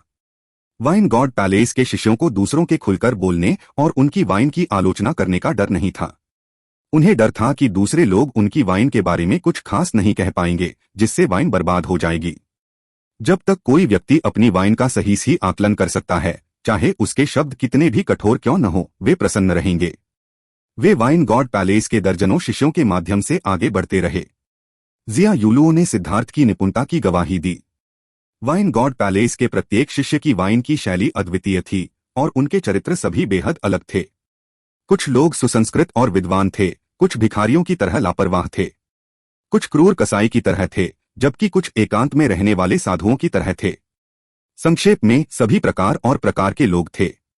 जहां तक सिद्धार्थ की बात है, वह विद्वान को कविता सुनाने में सक्षम था, वह भिखारी के साथ जीवन पर चर्चा कर सकता था, वह कसाई के साथ उंगलियों से अनुमान लगाने का खेल खेल सकता था और वह साधु के साथ बौद्ध रूपक के बारे में बात कर सकता था। चाहे वह कोई भी हो, वह उनसे शराब मांगने में सक्षम था। जिया यूलुओ को सबसे ज्यादा झटका तब लगा जब सिद्धार्थ ने कसाई के साथ शराब पी। अंत में उन्होंने इतनी शराब पी ली कि वे गालियां बकने लगे, उनका थूक हर जगह उड़ रहा था। और अंत में कसाई ने सिद्धार्थ को अपनी सबसे अच्छी शराब पिलाई। यह सिर्फ कसाई की बात नहीं थी। जिन लोगों की शराब सिद्धार्थ ने पी थी, चाहे वे पुरुष हों या महिला, बूढ़े हों या जवान, उन सभी को सिद्धार्थ ने लूट लिया था। जिया यूलुओ को सिद्धार्थ के सामने झुकने के लिए मजबूर करने वाली बात यह थी कि उसे अपना मुंह खोलने और उनसे शराब मांगने की भी जरूरत नहीं थी। वे उसे शराब देने की पहल करेंगे, मानो ऐसा न करने पर उन्हें जीवन भर के लिए शर्मिंदा होना पड़ेगा। जहां तक सिद्धार्थ की बात है, तो वह हमेशा पहले तो चतुराई से मना कर देता था, लेकिन अंत में जब दूसरा पक्ष क्रोधित होने वाला होता था, तो वह अनिच्छा से उनके उपहार स्वीकार कर लेता था। इस पैटर्न ने जिया यूलुओ को उसे हराने के लिए प्रेरित किया। लंबी सैर के बाद जिया यूलुओ को भी ढेर सारे लाभ मिले थे, लेकिन वह नहीं जानती थी कि उसने जो हासिल किया था, वह सिद्धार्थ को मिले लाभ का एक छोटा सा हिस्सा भी नहीं था। इन लोगों ने सिद्धार्थ को शराब से भरी जगहदार अंगूठियां दी। सिद्धार्थ से बात करने के बाद उन्हें लगा जैसे बादल छंट गए हों। ऐसा लगा जैसे वे पार हो गए हों। उस समय सिद्धार्थ उन्हें धीरे से याद दिलाते थे कि वे एक नए युग में प्रवेश कर चुके हैं और उन्हें अपनी सभी पुरानी उपलब्धियों को त्याग देना चाहिए। उन्हें पीछे देखे बिना आगे बढ़ने का साहस देने का यही एकमात्र तरीका था। यह अज्ञात था कि क्या वे लोग वास्तव में पार हो गए थे, लेकिन सिद्धार्थ निश्चित रूप से पार हो गया था। उसका आदिम अराजकता वाला स्थान अब शराब के जगों के पहाड़ से भर गया था। हर बार जब उसे कोई स्थानिक वलय प्राप्त होता, तो वह आदिम अराजकता स्थान का उपयोग करके शराब के जगों को अंदर खींच लेता और थोड़ी मात्रा छोड़ देता। सिद्धार्थ सच में अनैतिक था। फिर वह उस छोटी सी रकम को जिया यूलुओ के साथ बराबर बराबर बांट लेता। जिया यूलुओ को उस पर शक भी नहीं हुआ। सिद्धार्थ को अपनी लूट का माल बराबर बराबर बांटते देख वह उसके प्रति कृतज्ञता से भर गई और वह अपनी पिछली सारी नाराजगी भी भूल गई। जब आसमान में अंधेरा छा गया, तो सिद्धार्थ और जिया यूलुओ पूरी तरह से संतुष्ट होकर चले गए। जिया यूलुओ ने कोई उपद्रव भी नहीं किया। वह खिलखिलाकर मुस्कुरा रही थी और कह रही थी कि जब वह वापस आएगी तो अपने पिता और मां को एक सुखद आश्चर्य देगी। यहां तक कि शाही परिवार में भी अगर वे इस तरह की शराब पीना चाहते थे, तो उन्हें व्यक्तिगत रूप से शराब देवता के महल में जाना पड़ता था। इसके अलावा शिष्यों के चरित्र अजीब थे और उन्होंने सम्राट को भी अपनी शराब बेचने से इनकार कर दिया। वापस आते समय जिया युलुओ ने खुशी से सिद्धार्थ की बाह पकड़ ली, जिससे सिद्धार्थ को खुशी का एहसास हुआ। जब यह लड़की मूर्खतापूर्ण नहीं थी तो वह काफी आकर्षक थी। जब वे वाइन गॉड पैलेस से बाहर निकले तभी जिया युलुओ ने सिद्धार्थ की बाह छोड़ी और गार्ड के साथ महल में वापस आ गई। उन दोनों को इतनी चमकीली मुस्कान देखकर वे पहरेदार हैरान रह गए। जब वे अंदर आए तो वे एक दूसरे के प्रति शत्रुतापूर्ण लग रहे थे, वास्तव में लड़ने से बस थोड़ा ही दूर। पहरेदारों ने एक दूसरे को चुपचाप देखा। ऐसा लग रहा था कि उन दोनों ने जो भी शराब पी थी वह निश्चित रूप से अच्छी शराब थी। यह कोई आश्चर्य की बात नहीं थी कि ग्रैंड जिया के लोग हमेशा कहते थे कि संबंध बनाने की कोशिश करते समय उन्हें शराब की कमी नहीं हो सकती। सिद्धार्थ, मैं वास्तव में आपकी प्रशंसा करता हूँ।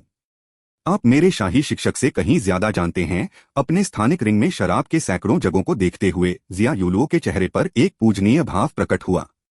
वह इससे ज्यादा उत्साहित नहीं हो सकती थी। शराब के ये जग लोगों को अचंभित करने के लिए काफी थे। अभी वह उन्हें दिखाने के लिए अधीर थी। अगर तुम मेरे साथ मिलकर काम करोगी तो मैं गारंटी देता हूं कि तुम्हारे पास जीवन भर के लिए पीने के लिए पर्याप्त होगा। एक भव्य राजकुमारी द्वारा पूजे जाने से सिद्धार्थ को अंदर से बहुत ताजगी महसूस हुई। ठीक है, तो अगली बार जब तुम जाओ तो मुझे भी साथ ले जाना मत भूलना। मैं तुम्हारे साथ अपने भाई के घर नहीं जाऊंगा। मैं घर जा रहा हूं। जिया युलुओ ने एक प्यारा सा चेहरा बनाया और फिर धुएं के गुबार की तरह गायब हो गया।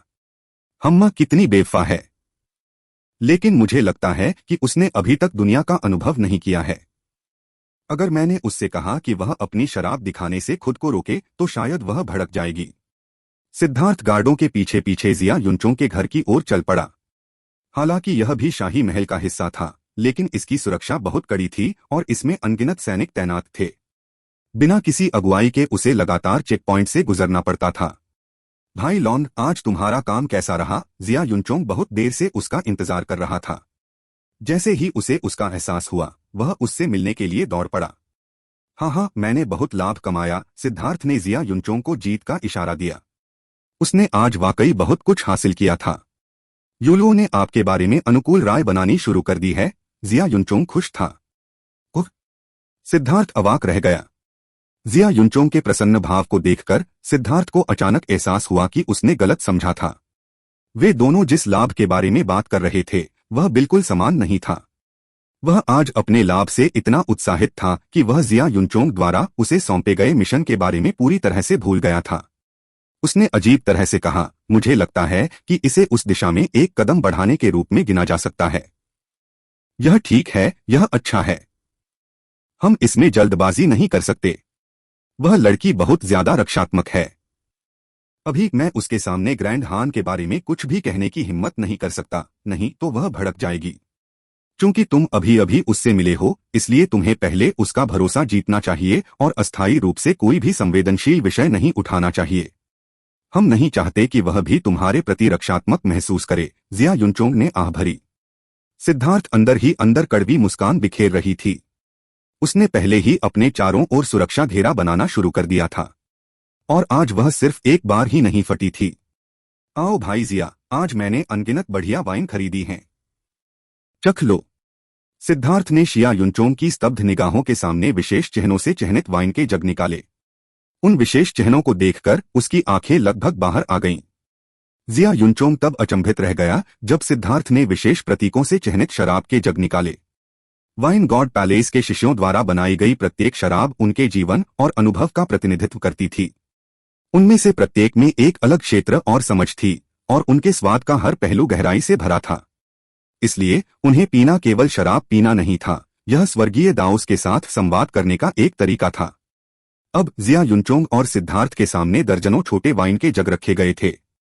उन दोनों ने ध्यान से उनका स्वाद लिया और वाइन के भीतर की अंतर्दृष्टि पर चर्चा करना शुरू कर दिया।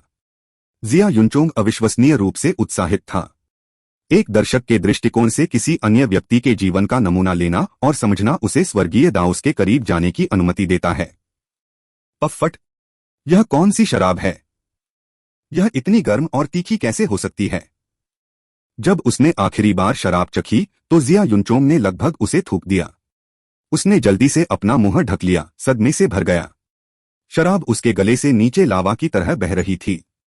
उसके अंदर एक भयानक ऊर्जा फैल गई, जिससे उसे ऐसा महसूस हुआ कि वह जलने वाला है। इसका ठीक से स्वाद लो, सिद्धार्थ ने ठहाका लगाया। उस समय भी वह ऐसा ही करता था, जिससे एक भयंकर दिखने वाला व्यक्ति उस पर हंसने लगता था। जिया युनचोंग ने उसे निगलने में कोई कसर नहीं छोड़ी। जब शराब उसके पेट में पहुंची तो उसे तुरंत ऐसा लगा जैसे लाखों छोटे छोटे ब्लेड उसके शरीर में घुस गए हों। लेकिन बहुत जल्दी ही शराब की ऊर्जा उसकी मेरिडियंस से होकर बिखर गई। जब यह उसकी मेरिडियंस के छोर पर पहुंची तो उसके अंदर दर्द का एक और विस्फोट हुआ। उसे लगा कि उसकी मेरिडियंस फट जाएगी। यह ऐसा था मानो किसी धावक ने अपना रास्ता रोकते हुए एक पहाड़ को देखा और सीधे उसमें से निकल जाने का निर्णय कर लिया। लेकिन इसका नतीजा यह हुआ कि पहाड़ नहीं गिरा और ऊर्जा और भी ज्यादा तेजी से वापस लौटी। पहले तो ऊर्जा बहकर उसके शरीर में फैल गई और अब वह एक बार फिर से इकट्ठा हो रही थी। अच्छा नहीं, जिया युनचोंग की अभिव्यक्ति बदल गई। शराब की ऊर्जा उसके डेंटियन की ओर बेतहाशा टूट रही थी। उसका आभामंडल नियंत्रण से बाहर हो रहा था। अगर वह उस ऊर्जा को विस्फोट करने देता तो उसका घर उड़ जाता। सौभाग्य से जिया युनचोंग के पास एक शक्तिशाली साधना आधार था और उसने बलपूर्वक अपनी आभा को नियंत्रित कर लिया। लेकिन उसके शरीर से ऐसी गड़गड़ाहट की आवाजें आ रही थीं मानो उसके भीतर ज्वालामुखी फट रहे हों। यह आवाज कई सांसों तक चलती रही और फिर धीरे धीरे बंद हो गई।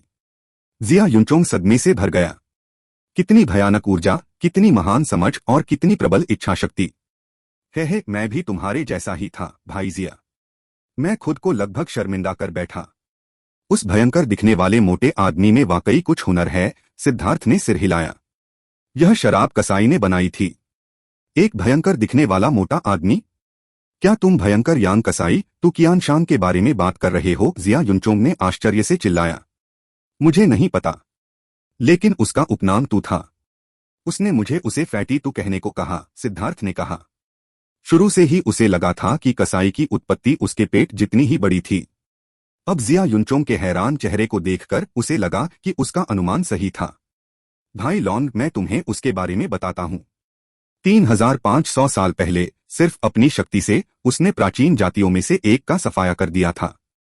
सिर्फ एक रात में उसने सैकड़ों आत्मा परिवर्तन प्राचीन जाति विशेषज्ञों को मार डाला और यहां तक कि उनके जाति नेता को भी मार डाला।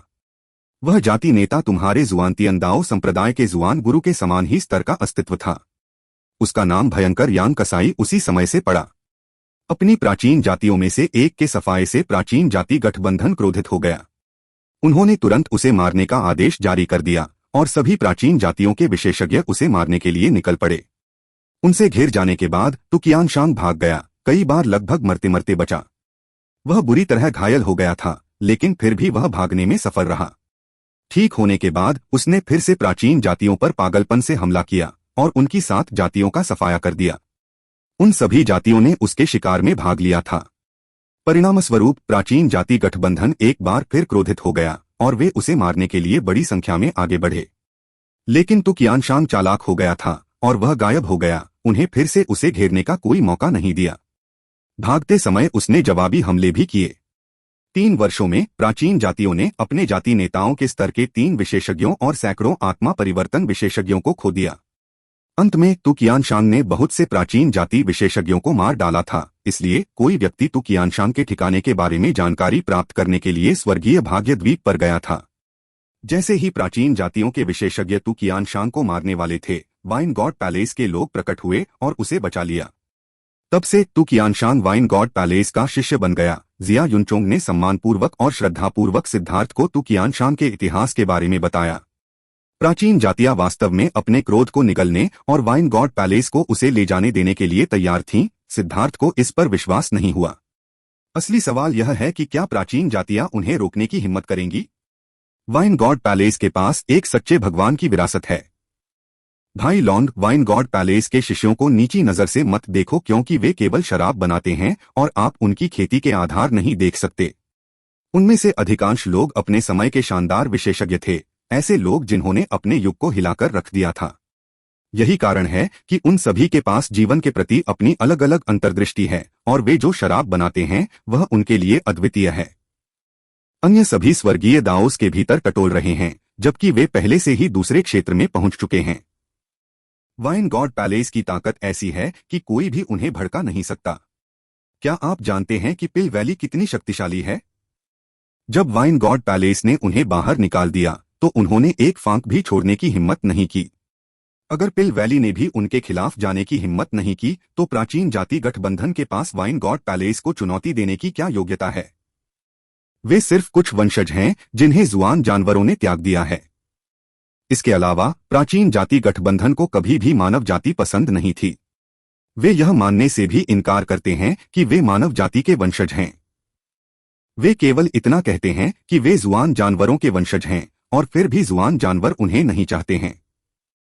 मैं विषय से भटक गया। चलिए वाइन गॉड पैलेस के बारे में बात करना जारी रखते हैं। वाइन गॉड पैलेस के शिष्यों ने वाइन दाओ की खोज में पहले ही मार्शल पथ को त्याग दिया है। वे दुख को त्याग देते हैं और खुशी प्राप्त करते हैं। वे जो चाहते हैं वह अमर या भगवान बनने का अपना मौका है। लेकिन इसका मतलब यह नहीं है कि उनके पास कोई मार्शल शक्ति नहीं है। जब तक दूसरे उन्हें उकसाते नहीं हैं, वे कुछ नहीं करेंगे। यहां तक कि अगर कोई उन्हें अपमानित करता है तो वे आमतौर पर उस व्यक्ति को निष्कासित कर देते हैं। अगर कोई वाइन गॉड की निंदा नहीं करता है तो वाइन गॉड पैलेस के शिष्यों को हत्या करने से मना किया जाता है, जिया युनचोंग ने समझाया। सिद्धार्थ को खुद को थप्पड़ मारने की इच्छा हुई। ऐसा लग रहा था कि इस बार वह कुछ ज्यादा ही आगे बढ़ गया था। उनमें से हर कोई एक बड़ा व्यक्ति था और उसने वास्तव में उनके सामने अपनी वाइन जजिंग स्किल्स के बारे में डींग मारी थी और उनसे उनकी वाइन ठग ली थी। यह सोचकर उसे पसीना आने लगा। इस बार वह वाकई बेवकूफ था। उन सभी लोगों को अपने अपने अनूठे अनुभवों से गुजरना पड़ा होगा, वरना वे अपने खुद के दांव को समझ नहीं पाते। सच तो यह है कि सिद्धार्थ को यह एहसास नहीं था कि यह ठीक इसलिए था क्योंकि उसने उनकी स्थिति को गंभीरता से नहीं लिया था, इसलिए उन्होंने उसका स्वागत किया था। उनकी नजर में वाइन दाओ ही सब कुछ था। उन्हें अब मार्शल पथ या उस पर अपनी पुरानी उपलब्धियों की परवाह नहीं थी। अगर सिद्धार्थ ने उनकी स्थिति और साधना आधार के कारण उनका सम्मान किया होता तो वे उसके प्रति बुरी प्रतिक्रिया करते। इसके अलावा अपनी पिल सॉवरेन यादों और 9 स्टार हेगेमन बॉडी आर्ट से अपनी इंद्रियों का उपयोग करके उसकी शेखी बघारने और बड़े बड़े शब्दों ने उन्हें अपनी कमजोरियों को खोजने की अनुमति दी थी। यही कारण था कि वे इतने उदार थे कि उन्होंने अपनी सारी बढ़िया शराब उसे दे दी। जब तू कियानशान का पीछा किया गया तो वह केवल आत्मा परिवर्तन क्षेत्र में था। उसने जीवन सितारा विशेषज्ञों को मारने के लिए क्षेत्रों में लड़ाई लड़ी। इसने व्यावहारिक रूप से पूरे केंद्रीय मैदानों को हिला दिया। उसकी शराब उसका दाव है, उग्र और भयंकर, शिखर तक दबंग। यह हठपूर्वक आगे बढ़ने की इच्छा से भरा है। मैं अपराजेय दाव की साधना करता हूं, इसलिए यह शराब मेरे लिए बेहद फायदेमंद है। भाई लॉन्ग, शराब का यह जग, क्या आप इसे मेरे लिए समझने के लिए छोड़ सकते हैं? जिया युनचोंग ने अपना चेहरा मोटा कर लिया, लेकिन उसने यह पूछते समय अभी भी उस पर जलन महसूस की। उसका चेहरा पूरी तरह से लाल हो गया था। उसके भाई ने उसे शराब पीने के लिए आमंत्रित किया था और अब वह चाहता था कि वह शराब न पिए और उसे छोड़ दे। यह थोड़ी बेशर्मी थी। सिद्धार्थ ने अपराजेय दांव पर नहीं चला था, इसलिए इसे पीना नशे की तरह हो सकता है, लेकिन यह बेकार था। अगर शराब जिया युनचोंग को दी जाती तो वह अपराजेय दांव पर आगे चल सकता था, जिससे उसकी आभा और भी भयंकर और शक्तिशाली हो जाती। हे भाई जिया, चिंता मत करो, बस इसे पी लो, यह कुछ भी नहीं है। यहां तक कि तुम्हारी छोटी बहन के पास भी इस शराब के 5 जग हैं। सिद्धार्थ मुस्कुराया। क्या? यह तो पूरी तरह से बर्बादी है। मैं इसे अभी ले जा रहा हूं, जिया युनचोंग ने तुरंत कहा। सिद्धार्थ ने जल्दी से उसे पकड़ लिया और कहा, मत करो। मैंने वह शराब उसे दे दी तो मैं उसे वापस कैसे ले सकता हूं? यहां बहुत सारी शराब है। इसे पीना तो दूर की बात है, अगर तुम इसे नहाने के लिए भी इस्तेमाल करोगे तो भी तुम इसे पूरा इस्तेमाल नहीं कर पाओगे। सिद्धार्थ ने एक व्यक्ति के आकार के 10 शराब के बैरल निकाले। वे सभी भयंकर यान कसाई तुकियानशान द्वारा बनाई गई विशेष शराब थी। यह शराब उस शराब से भी बेहतर थी जो उन्होंने अभी पी थी। हमने अभी जो पी है, फैटी टू के शब्दों में कहें तो इसका इस्तेमाल सिर्फ मुंह धोने के लिए किया जाता है। यही असली शराब है। सिद्धार्थ ने एक बाल्टी खोली और जिया युनचोंग की हैरान नजरों के सामने 2 कटोरे शराब उंडेल दी। जब शराब कटोरे में घुसी तो उसमें से नीली लपटें निकलने लगीं। अंतरिक्ष उसके चारों ओर थोड़ा मुड़ गया। शराब कटोरे के भीतर उबल रही थी। आओ कुछ चख कर देखो। सिद्धार्थ ने अपना शराब का कटोरा उठाया। उन दोनों ने अपने अपने कटोरे छुए और फिर एक ही घूंट में शराब पी ली। सिद्धार्थ ने पहले भी शराब पी थी, इसलिए वह बहुत पहले से ही तैयार था। लेकिन जिया युनचोंग ने खुद को तैयार करने के बावजूद भी इस शराब को कम करके आंका था। उसके अग्रभाग और पिंडलियों के आसपास के कपड़े फट गए और उसके हाथ और पैरों से खून बहने लगा। उसी समय उसके सारे बाल खड़े हो गए। सिद्धार्थ ने यह देखकर प्रशंसा में सिर हिलाया। जिया युनचोंग वास्तव में अपराजेय दांव पर चलने वाले व्यक्ति होने के योग्य था। वह उस भयानक प्रभाव को सहन करने में कामयाब रहा था। जब सिद्धार्थ ने यह शराब पी थी, अगर तु कियानशान ने हस्तक्षेप नहीं किया होता तो वह जिस मंडप में था उसमें विस्फोट कर देता। लेकिन जिया युनचोंग अपने अंगों के माध्यम से धीरे धीरे अपार ऊर्जा को छोड़ने में सक्षम था ताकि इसे कम किया जा सके। इसका मतलब था कि ऊर्जा पर उसका नियंत्रण सिद्धार्थ से भी बेहतर था। क्या दबंग इच्छा शक्ति है! वह निश्चित रूप से भयंकर यांग कसाई कहलाने के योग्य है।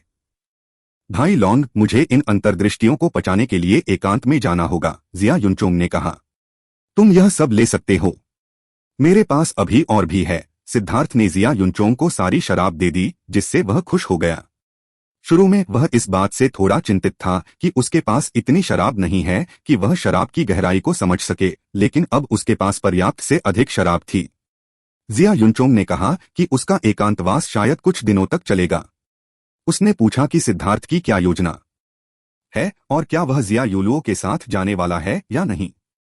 अगर सिद्धार्थ चाहे तो जिया युनचोंग उनके लिए कुछ आरामदेह गतिविधियों का प्रबंध कर सकता है। लेकिन सिद्धार्थ ने कहा कि उसके पास बिल्कुल भी समय नहीं है और वह भी एकांत में चला गया। उसने जो शराब उनसे ठगने के लिए कड़ी मेहनत की थी, उसका इस्तेमाल सिर्फ उसके पेट को संतुष्ट करने के लिए नहीं किया गया था। औषधीय अमृत की एक बूंद शराब के एक गोले में मिल गई और तुरंत प्रज्वलित हो गई। ऊर्जा का एक भयानक विस्फोट हुआ। वह फियर्स यांग बुचर की शराब वाकई पागलपन भरी है। एक बार जब मैंने इसमें कुछ औषधीय ऊर्जा मिला दी तो यह जो बन गई उसे औषधीय शराब भी नहीं कहा जा सकता, यह जहरीली शराब है। अगर कोई इसे सच में पी ले तो निस्संदेह उसकी मौत हो जाएगी। सिद्धार्थ ने हवा में तैरते हुए और भयंकर उतार चढ़ाव छोड़ते हुए तरल पदार्थ की उग्र गेंद को देखकर हैरानी से देखा। औषधीय अमृत को इस भयंकर शराब के साथ सफलतापूर्वक मिलाने के लिए उसे कई परीक्षणों से गुजरना पड़ा था। उसने एक बूंद निकाली और अपनी जीभ पर रखी। उसे तुरंत ऐसा लगा जैसे उसके मुंह में बम फट गया हो। उसके कान, नाक और मुंह से धुआं निकलने लगा और उसके चेहरे पर आंसू बहने लगे। यह सब भावनाओं के कारण नहीं था। औषधीय प्रभाव लगभग 100 गुना बढ़ गया है। यह सिर्फ सहयोग नहीं है, यह एक कायापलट है। इतने भयानक औषधीय प्रभाव के साथ इसके दुष्प्रभाव शायद बहुत बड़े हैं। अच्छा ठीक है, मैं किसी और की शराब आजमाऊंगा। सिद्धार्थ ने कियानशान द्वारा बनाई गई शराब का उपयोग करना छोड़ दिया। उसकी शराब बहुत ज्यादा तीखी थी और औषधीय शराब में परिष्कृत करने के लिए उपयुक्त नहीं थी। सिद्धार्थ ने एक महिला शिष्य द्वारा बनाई गई शराब चुनी। उसकी शराब आत्मा को पोषण देने पर केंद्रित थी, जैसे वसंत की बारिश दुनिया को धो रही हो, एक मुरझाई हुई दुनिया में जीवन शक्ति लौटाने का एक क्षेत्र। वह पहले लकड़ी की खेती करती थी और उसकी शराब में जीवन की समझ समाहित थी। सिद्धार्थ ने उसमें दर्जनों आत्मा को पोषण देने वाली औषधीय गोलियां मिलाने की कोशिश की। यह एक बहुत ही जटिल प्रक्रिया थी। जब औषधीय गोलियों को शराब के साथ मिलाने की कोशिश की जाती है तो अनुपात, नियंत्रण, अनुक्रम आदि सभी अंतिम परिणाम को प्रभावित कर सकते हैं। भले ही दवा शराब में मिल जाए, लेकिन औषधीय शराब का प्रभाव उतना स्थिर नहीं हो सकता। इसके प्रभाव को अधिकतम करने के लिए इसे बार बार परीक्षण और प्रयोगों से गुजरना होगा। चिकित्सा में उनकी कुशलता और शराब की संरचना के बारे में सब कुछ पता लगाने में सक्षम होने के बावजूद उन्हें एक साथ मिलाना अभी भी अविश्वसनीय रूप से कठिन था। यह जानना जरूरी था कि जब पिल वैली वाइन गॉड पैलेस के साथ सहयोग कर रही थी तो उन्हें सिर्फ 10 औषधीय वाइन बनाने में हजारों साल लग गए थे। इस नतीजे से यह देखा जा सकता है कि दो अलग अलग कलाओं को मिलाना कितना मुश्किल था। हालांकि सिद्धार्थ सीधे औषधीय शराब को परिष्कृत नहीं कर रहा था, बल्कि वह अपनी औषधीय गोलियों के साथ शराब को मिलाकर काम कर रहा था। यह थोड़ा आसान था। एक पूरी नई पेंटिंग बनाने के बजाय वह एक पेंटिंग ले रहा था और उसे और भी सुंदर बनाने के लिए उसमें कुछ चीजें जोड़ रहा था। लेकिन भले ही वह सिर्फ उन दोनों को एक साथ काम करने का तरीका खोज रहा था, लेकिन मिश्रण का प्रभाव उनसे कई गुना अधिक होता और वह अधिकतम 10 गुना प्रभाव ही प्राप्त कर सकता था। आखिरकार इस तरह की प्रक्रिया शुरू से ही औषधीय शराब को परिष्कृत करने की प्रक्रिया से मेल नहीं खा सकती। इस तरह की सहकारी औषधीय शराब के औषधीय प्रभाव 10 गुना से भी ज्यादा होने पर बहुत ज्यादा दुष्प्रभाव होंगे। सिद्धार्थ के पास उन दुष्प्रभावों पर शोध करने का समय नहीं था, इसलिए वह उन असामान्य औषधीय शराबों को छोड़ ही सकता था। उन्होंने पूरे 3 दिन 7 तरह की औषधीय मदिरा बनाने में बिताए। उनमें से 5 का इस्तेमाल अभी किया जा सकता है, जबकि 2 को और अधिक निरीक्षण की आवश्यकता है। इन 5 में से 2 ऐसी थीं जिनसे उसे सबसे ज्यादा संतुष्टि मिलती थी। एक ऐसी शराब थी जिसे वह spirit nourishing soul raising wine कहता था। आत्मा पर इसका पोषण देने वाला प्रभाव बेहद शक्तिशाली था। दूसरी शराब को मांसपेशियों को मजबूत करने वाली हड्डी को मजबूत करने वाली शराब कहा जाता था।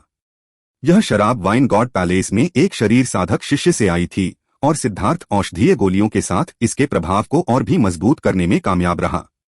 ये दोनों वाइन अपनी पिछली वाइन से 10 गुना ज्यादा असरदार थीं और उसके लिए बहुत फायदेमंद भी थीं।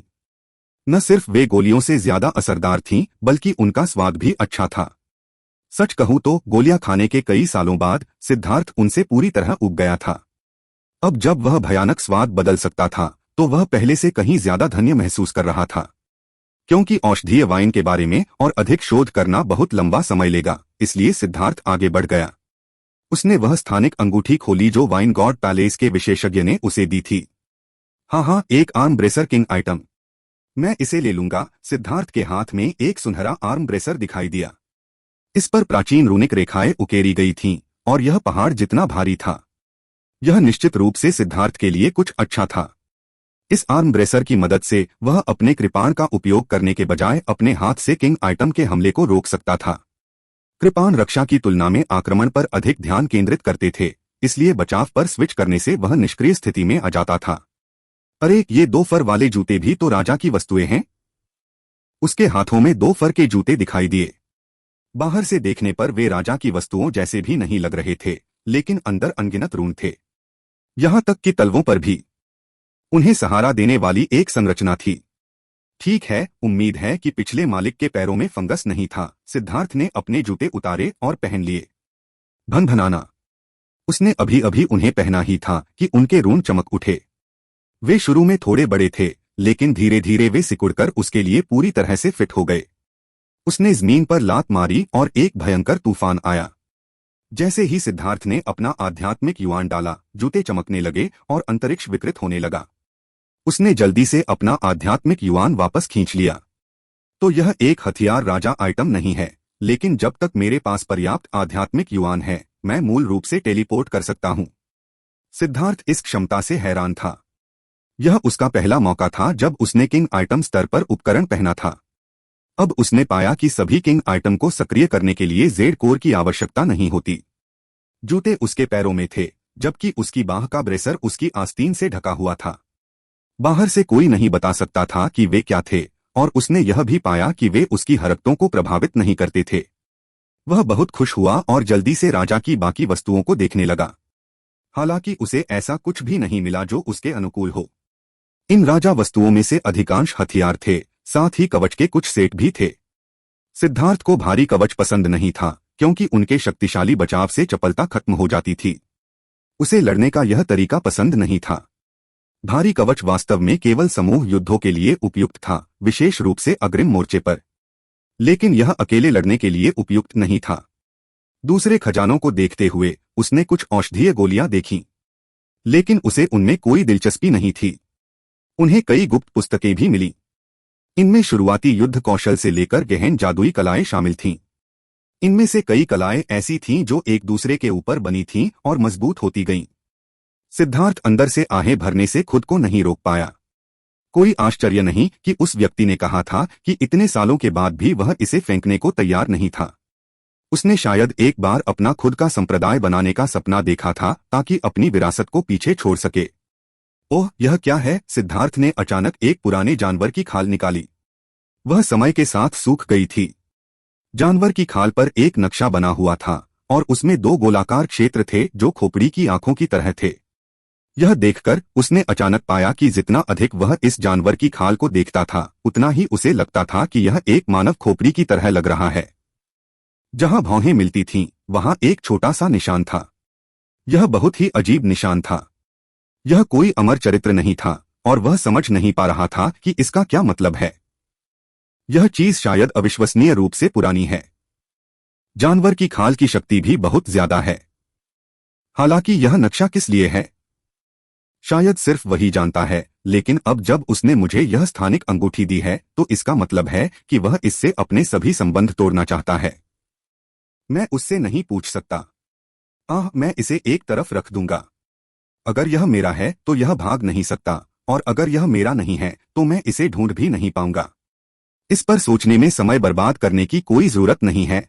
सिद्धार्थ ने अपना सिर हिलाया और नक्शा एक तरफ रख दिया। हाँ, अब वो जो मैं सचमुच चाहता था, युवा स्पिरिट स्टोन। सिद्धार्थ ने सभी युवा स्पिरिट पत्थरों को सीधे स्थानिक रिंग में अपने आदिम अराजकता स्थान में स्थानांतरित कर दिया। एक मोटे अनुमान के अनुसार उसने अनुमान लगाया कि लगभग 1 अरब 200 मिलियन युवान स्पिरिट पत्थर थे। वह जानता था कि ये युवा स्पिरिट स्टोन सिर्फ उस व्यक्ति के नहीं थे। ये उसके द्वारा कई संप्रदायों को नष्ट करने का नतीजा थे, जब वह अपने प्रियजन की मौत का बदला ले रहा था। इन युवा स्पिरिट स्टोन को देखकर सिद्धार्थ यह महसूस करने से खुद को नहीं रोक पाया कि जुआंटियन दाओ संप्रदाय वास्तव में गिर गया है। स्वर्ग के 3 महान संप्रदायों में से एक इतना गरीब हो गया था कि इस एक व्यक्ति के पास पूरे जुआंटियन दाओ संप्रदाय से ज्यादा युवा स्पिरिट स्टोन थे।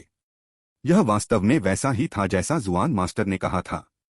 यदि जुआंतियान दाओ संप्रदाय इसी तरह से सहन करता रहा तो वे अधिक समय तक ऐसा नहीं कर पाएंगे। सिद्धार्थ ने हुओ लॉन्ग और लेई लॉन्ग को ये युवान आत्मा पत्थर खाने को कहा और फिर उसने युवान आध्यात्मिक ऊर्जा निकालना शुरू कर दिया। उसके 1,08,000 अमर मंच तेजी से घूमने लगे और उस ऊर्जा को पागलपन की तरह अवशोषित करने लगे। एक एक करके उनके ऊपर रूम प्रकट हुए। 2 दिन बाद उसके अमर मंच हिल गए और एक और स्तर पर बढ़ गए। वह फाउंडेशन फोर्जिंग के चौथे स्वर्ग चरण में पहुंच गया था। उनके अमर मंच अन्य लोगों से अलग थे। उनके मंच की प्रत्येक परत पिछली परत से छोटी होगी, लेकिन सिद्धार्थ की परतें एक ही आकार की थीं, जिससे उनके अमर मंच बेलनाकार बन गए। बीच में 13 पंखुड़ियों वाले एक फूल की छवि थी। जब वह चौथे स्वर्ग मंच पर पहुंचा तो उसके अमर मंच भयंकर रूप से कांपने लगे और फिर सिकुड़ गए। एक दिन बाद वे थोड़े छोटे आकार में सिकुड़ गए, लेकिन संपीड़ित अमर मंच अधिक ठोस थे और जब वे घूमते थे तो उनसे एक मंद प्रकाश निकलता था।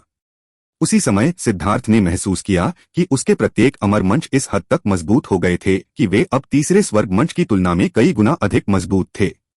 इससे उसे खुशी नहीं हुई। जैसे जैसे उसके अमर मंच मजबूत होते गए वैसे वैसे उसका भौतिक शरीर भी मजबूत होता गया। हालांकि उसने पाया कि उसके भौतिक शरीर की शक्ति अब उसके अमर मंच की शक्ति से मेल नहीं खा पा रही थी, क्योंकि अब वे बहुत मजबूत हो गए थे। समस्या 5वें तारे में थी। 5वें तारे को संघनित किए बिना उसका भौतिक शरीर 9 सितारा हेगेमॉन बॉडी 8 की शक्ति को सहन करने में भी सक्षम नहीं होगा। अब जब वह चौथे स्वर्ग चरण पर पहुंच गया था तो उसने मध्य फाउंडेशन फोर्जिंग क्षेत्र में कदम रखा था। अभी उसका भौतिक शरीर अभी भी अपने अमर प्लेटफार्मों के साथ बने रहने के लिए पर्याप्त मजबूत था। लेकिन 5वें, 6ठे और 7वें स्वर्ग चरणों के बारे में क्या? और फिर 10वां स्वर्ग चरण और उससे आगे था। उसके अनुभव के अनुसार उस स्तर पर पहुंचने पर उसका शरीर स्वर्ग उतारने वाले परिवर्तनों से गुजरेगा। अगर उसने उस समय अपने अमर प्लेटफॉर्म का उपयोग करने की कोशिश की तो क्या वह खुद को उड़ा नहीं देगा? मैं इस तरह से आगे नहीं बढ़ सकता। अगर 5वां तारा प्रकट होने से इनकार करता है तो मुझे अपने भौतिक शरीर को मजबूत करने के लिए किसी और तरीके के बारे में सोचना होगा। लेकिन नीला ड्रैगन रिवर्स स्केल बहुत ज्यादा शक्तिशाली है। मेरी मौजूदा शक्ति के साथ उसे वश में करना तो दूर, सिर्फ उसकी बाहरी सुरक्षा को तोड़ना भी असंभव होगा। मुझे क्या करना चाहिए? सिद्धार्थ के मन में अब मिश्रित भावनाएं थीं। जब वह अपने भौतिक शरीर को मजबूत करने के तरीकों के बारे में सोच रहा था तभी जिया यूलो उसके पास आ गई। सिद्धार्थ, मैं 2 दिनों से तुम्हारा इंतजार कर रहा हूं। अगर तुम अभी भी बाहर नहीं आए तो मैं अंदर घुस जाता। सिद्धार्थ अभी अपने एकांत कमरे से बाहर निकला ही था कि उसने अधीर जिया यूलो को बाहर देखा। क्या मैं इतनी मेहनत में व्यस्त नहीं हूं कि मैं जल्द से जल्द 17वीं राजकुमारी की ऊंचाई तक पहुंच सकूं? क्या तुम्हें मेरी किसी चीज की जरूरत है? मुझे मत बताना कि तुमने अपनी सारी शराब खत्म कर दी है। मुझसे कुछ भी लेने के बारे में सोचना भी मत। सिद्धार्थ ने अचानक चेतावनी दी। क्या मैं उस तरह का व्यक्ति हूं? इसके अलावा मेरी शराब अभी भी मेरे पास है। मैंने अपने पिता और मां को चखने के लिए बस थोड़ी सी शराब दी थी। बाकी दूसरे लोग बिना चखे सिर्फ देख सकते हैं, जिया युलुओ ने कहा। अच्छा अच्छा, सिद्धार्थ ने राहत की सांस ली, जिससे जिया युलुओ ने गुस्से में अपने पैर पटक दिए। तुम्हारी कंजूस शक्ल को देखते हुए मैं कहूंगा कि तुम्हारी शराब पीना तुम्हारा खून पीने जैसा है।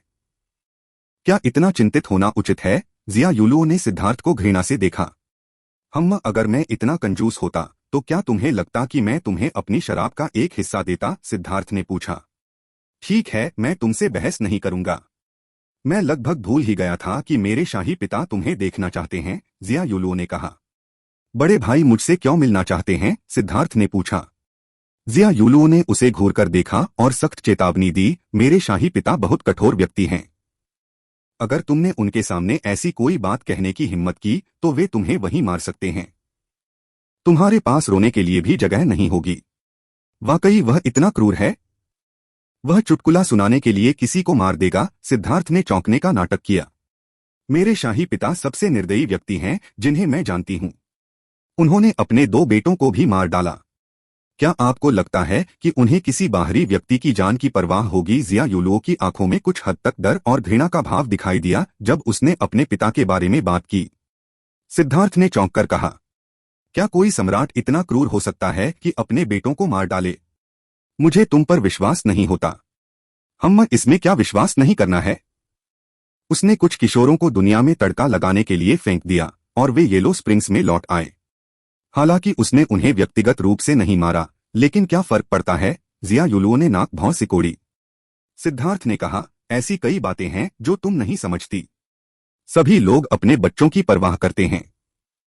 जब तुमने अपने 2 भाइयों को खोया तो क्या तुमने कभी सोचा कि तुम्हारे पिता ने भी अपने 2 बेटों को खोया है? उन्हें तुमसे भी बुरा लगता है। यह उनकी निर्दयता ही है जो तुम्हें बेफिक्र जीवन जीने देती है। अगर तुम किसी से नफरत करना चाहते हो तो तुम्हें उन दुश्मनों से नफरत करनी चाहिए जो हर समय ग्रैंड जिया को धमकाते रहते हैं। मुझे तुम्हारी बड़ी बड़ी दलीलों से कोई मतलब नहीं है। जल्दी करो और साथ चलो। जिया युलुओ सिद्धार्थ का नेतृत्व करते हुए चल पड़ा। रास्ते में उन्हें देखने वाले सभी गार्डों ने सिर झुकाया। कुछ ही देर में वे महल के सामने पहुंच गए। जिया युलुओ ने उसे देखा और कहा, मेरे शाही पिता को रिपोर्ट करते हुए सिद्धार्थ आ गया है। अंदर आइए। आवाज सपाट और गहरी थी, एक शक्तिशाली ड्रम की तरह। इसने श्रद्धा को प्रेरित किया। जिया युलुओ धीरे धीरे पीछे हट गई। जाने से पहले उसने सिद्धार्थ का गला काटने का इशारा किया और मृत चेहरा बना लिया। सिद्धार्थ का दिल गर्म हो गया। वह उसे सावधान रहने की चेतावनी दे रही थी। उसके पिता गुस्सैल स्वभाव के थे और अगर वे सावधान नहीं रहे तो उनका सिर काट दिया जाएगा। उसका दिल बुरा नहीं था। महल का हॉल बेहद प्रभावशाली और पवित्र था। उसके सामने 2 विशाल पत्थर के शेर थे जो जीवित दिख रहे थे। वे 2 रक्षक जानवरों की तरह थे जो सिद्धार्थ को घूर रहे थे और अपना भयानक दबाव छोड़ रहे थे। सिद्धार्थ पत्थर की सीढ़ियां चढ़कर महल के हॉल में दाखिल हुआ, लेकिन उसे यह उम्मीद नहीं थी कि भव्य ड्रैगन सिंहासन, लाल कालीन, चांसलर और अन्य शाही सामान जो महल के अंदर मौजूद होने चाहिए थे, वे कहीं नहीं थे। महल का हॉल बेहद खाली था। कमरे के बीच में बस एक व्यक्ति चुपचाप बैठा हुआ था। कमरे का बाकी हिस्सा इतना विशाल और खाली था कि किसी भी व्यक्ति को असहज महसूस हो सकता था। सिद्धार्थ ने अभी कदम ही रखा था कि उसे एक जोड़ी आंखें दिखाई दी। उस पल उसे लगा कि वह बहुत छोटा हो गया है, मानो वह तारों के बीच तैरता हुआ धूल का एक कण हो। सिद्धार्थ सीनियर को नमस्कार करता है, सिद्धार्थ ने सम्मानपूर्वक कहा। आओ और बैठो, उस व्यक्ति ने कहा। हाँ, सिद्धार्थ आज्ञाकारी ढंग से उसके सामने बैठ गया। अपने बेलगाम चरित्र के बावजूद सिद्धार्थ इस व्यक्ति के सामने कुछ भी बेहुदा करने की हिम्मत नहीं कर सका। उसने निश्चित रूप से उसे बड़ा भाई कहने की हिम्मत नहीं की। अपने क्षेत्र में शांत मन बनाए रखना प्रभावशाली है, आदमी ने सिर हिलाया। इतनी नजदीक से देखने पर सिद्धार्थ ने देखा कि वह लगभग 40 साल का लग रहा था। उसका चेहरा कुछ हद तक जिया युनचोंग से मिलता जुलता था, लेकिन यह व्यक्ति जिया युनचोंग से अलग था क्योंकि उसका नेक व्यवहार चरम पर था।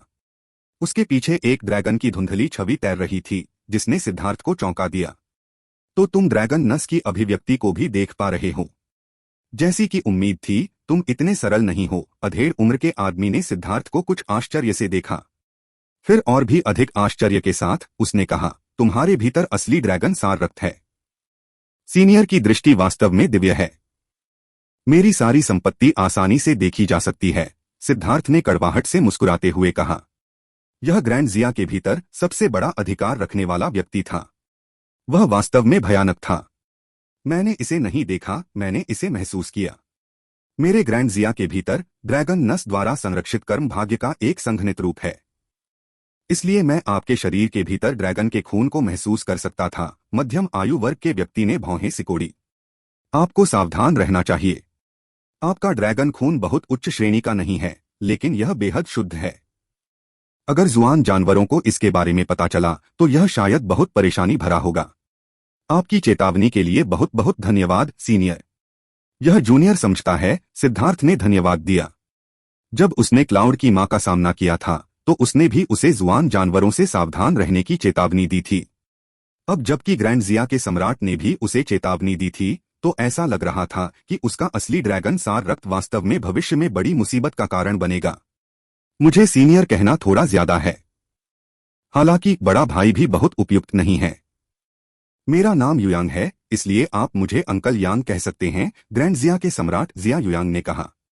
सिद्धार्थ सिर्फ मुस्कुराने की कोशिश कर रहा था। ऐसा लग रहा था कि उसका छोटा सा मजाक उसके लिए कोई रहस्य नहीं था। अंकल यांग, कृपया मुझे दोष न दें। वह यूलुओं के साथ सिर्फ एक मजाक था। यह ठीक है। युवा लोगों को कम संकोची होना चाहिए, अन्यथा उन्हें युवा नहीं कहा जाएगा। मैंने आपको यह बताने के लिए बुलाया है कि 4 राष्ट्रों का प्राचीन अवशेष खुलने वाला है।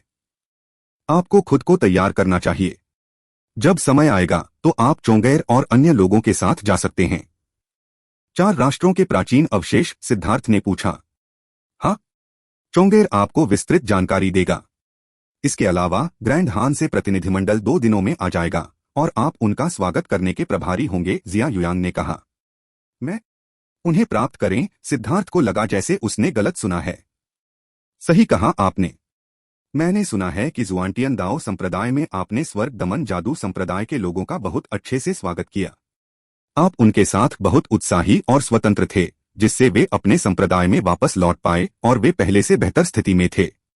इसलिए मुझे लगता है कि आप इस कार्य के लिए सबसे उपयुक्त व्यक्ति हैं। जिया युयांग ने सिद्धार्थ को एक मुस्कान के साथ देखा जो वास्तव में मुस्कान नहीं थी। सिद्धार्थ को तुरंत समझ आ गया कि जिया युयांग ने उसकी जांच की है और उसे पता है कि जुआंतियान दाओ संप्रदाय में क्या हुआ था। उसकी जानकारी का स्रोत वाकई अद्भुत था। हालांकि यह छोटा बच्चा सिद्धार्थ यहां ध्यान का केंद्र नहीं बनना चाहता था। वह सड़कों पर एक शांत बेतरतीब राहगीर बनना चाहता था। आपने मुझे पहले ही चाचा कह दिया है, इसलिए आप ग्रैंड जिया के सदस्य हैं। मैंने पहचान पत्र पहले ही तैयार कर लिया है। जिया युयांग ने उसे एक जेड प्लेट दी। इसे प्राप्त करने के बाद सिद्धार्थ ने देखा कि इस पर लिखा था, ग्रैंड जिया राष्ट्रीय रक्षक महान जनरल सिद्धार्थ। राष्ट्रीय रक्षक? क्या यह कुछ ज्यादा ही बढ़ा चढ़ाकर नहीं कहा गया? मेरे पास इतनी योग्यता नहीं है, सिद्धार्थ ने कड़वी मुस्कान दी। मुझे विश्वास है कि तुम में वह क्षमता है। अगर मेरा अनुमान गलत नहीं है तो ग्रैंड हान के प्रतिनिधिमंडल का कम से कम आधा कारण तो तुम ही हो। अगर तुम टिके रहना चाहते हो तो तुम यह उपाधि न लेने का विकल्प चुन सकते हो। लेकिन मैं तुम्हें जिस तरह से भी देखता हूं, मुझे नहीं लगता कि तुम उस तरह के व्यक्ति हो। संघर्ष शुरू होने तक इंतजार करने के बजाय ज्यादा सीधे क्यों नहीं हो जाते? दिखावे को छोड़ो और सीधे लड़ाई पर उतरो, जिया युयांग ने कहा। इस तरह से कहें तो सिद्धार्थ ने सहमति जताई। इसके अलावा क्या लगातार उकसाया जाना जब तक कि वह जवाबी कार्रवाई करने से पहले विस्फोट करना न चाहे, सिर्फ आत्मयातना नहीं थी। उनके चेहरे पर सीधा तमाचा मारना बेहतर था। ठीक है, मुझे पता है कि क्या करना है। अंकल यांग, चिंता मत करो। मैं निश्चित रूप से आपकी उम्मीदों पर खरा उतरूंगा, सिद्धार्थ ने दुष्टता से हंसते हुए कहा। उसे लोमड़ी बनना सबसे ज्यादा पसंद था जो बाघ की शक्ति का दोहन करती थी। जहां तक यूलू की बात है, कृपया अपना सर्वश्रेष्ठ प्रयास करें, जिया युयांग ने आह भरी। भले ही एक शासक को भावनाहीन होना पड़े, लेकिन वह अपने बच्चों के लिए अपनी भावनाओं को अलग नहीं कर सकता। मैं अपना सर्वश्रेष्ठ प्रयास करूंगा, सिद्धार्थ ने सिर हिलाया। लेकिन अंदर ही अंदर सिद्धार्थ बड़बड़ा रहा था। अगर जिया युयांग चाहती कि वह जाकर लड़े तो वह नाराज भी नहीं होता। लेकिन जब भावनाओं की बात आती है तो उसे इस बात का कोई भरोसा नहीं था कि वह उस जिद्दी लड़की का मन बदल पाएगा। वह बहुत जिद्दी थी और उसका दिमाग बहुत ज्यादा धोया हुआ था। वह केवल कदम दर कदम ही चीजों को आगे बढ़ा सकता था। जिया युनचोंग के निवास पर लौटते समय जब उन्हें 4 राष्ट्रों के प्राचीन अवशेष के बारे में पता चला तो वे सदमे में आ गए। तथाकथित 4 राष्ट्रों के प्राचीन अवशेष अमर युग के अवशेष को संदर्भित करते हैं। किंवदंती के अनुसार यह तब पीछे छूट गया जब एक सर्वोच्च विशेषज्ञ अमर बनने के लिए चढ़ गया। यह अवशेष उसकी अपनी दुनिया थी। ऐसा कहा जाता था कि इसमें उस सर्वोच्च विशेषज्ञ के अभिलेख और उनकी विरासत को समाहित करना बहुत संभव था। हालांकि अमर युग में महान युद्ध के दौरान यह अवशेष क्षतिग्रस्त हो गया था। इसका एक हिस्सा टूट गया और यह एक स्थानिक दीवार में दब गया। जब यह स्थानिक दीवार कमजोर हो गई तो फाउंडेशन फोर्जिंग क्षेत्र और नीचे के शिष्य मार्शल हेवन महाद्वीप से प्रवेश कर सकते थे। वे अंदर जा सकते थे और अवशेषों की खोज कर सकते थे। हालांकि उनके पास जो समय था वह बहुत कम था। पिछले अनुभव के अनुसार उनके पास केवल 7 दिन ही थे। क्योंकि बचे हुए लोगों का एक हिस्सा टूट गया था, यदि वे 7 दिनों के भीतर बाहर निकलने में असमर्थ रहे तो निकास द्वार बंद हो जाएगा और वे कभी भी बाहर नहीं निकल पाएंगे। शिया युनचोंग ने कहा कि सर्वोच्च विशेषज्ञ ने स्वर्गारोहण के समय इसे पीछे छोड़ दिया था और इसलिए कुछ खजाने ऐसे हैं जो नियति प्राप्त लोगों द्वारा खोजे जाने का इंतजार कर रहे हैं। 4 राष्ट्रों का प्राचीन अवशेष बिना किसी पैटर्न के यादृच्छिक समय पर खुलता था। वे केवल लगातार प्रतीक्षा कर सकते थे। लेकिन स्थानिक दीवार के कमजोर होने से पहले यह पहले से ही कुछ उतार चढ़ाव जारी कर देता था। इससे उन्हें यह अनुमान लगाने में मदद मिली कि यह कब खुलेगा। 3 दिन तक धैर्यपूर्वक अपनी औषधीय मदिरा पर काम करने के बाद किसी ने आकर सिद्धार्थ को बताया कि ग्रैंड हान का प्रतिनिधिमंडल आने वाला था। सिद्धार्थ ग्रैंड जिया शहर के दरवाजे के ऊपर चांदी के कवच में खड़ा था। हजारों शाही रक्षक उसके पीछे खड़े थे और उनके कवच चमक रहे थे। द्वार तक जाने वाले रास्ते को पूरी तरह से साफ कर दिया गया था और एक राजनयिक प्रतिनिधिमंडल के स्वागत के शिष्टाचार का पालन करते हुए उन्होंने वहां चुपचाप एक सेना खड़ी कर दी थी। क्या हो रहा है?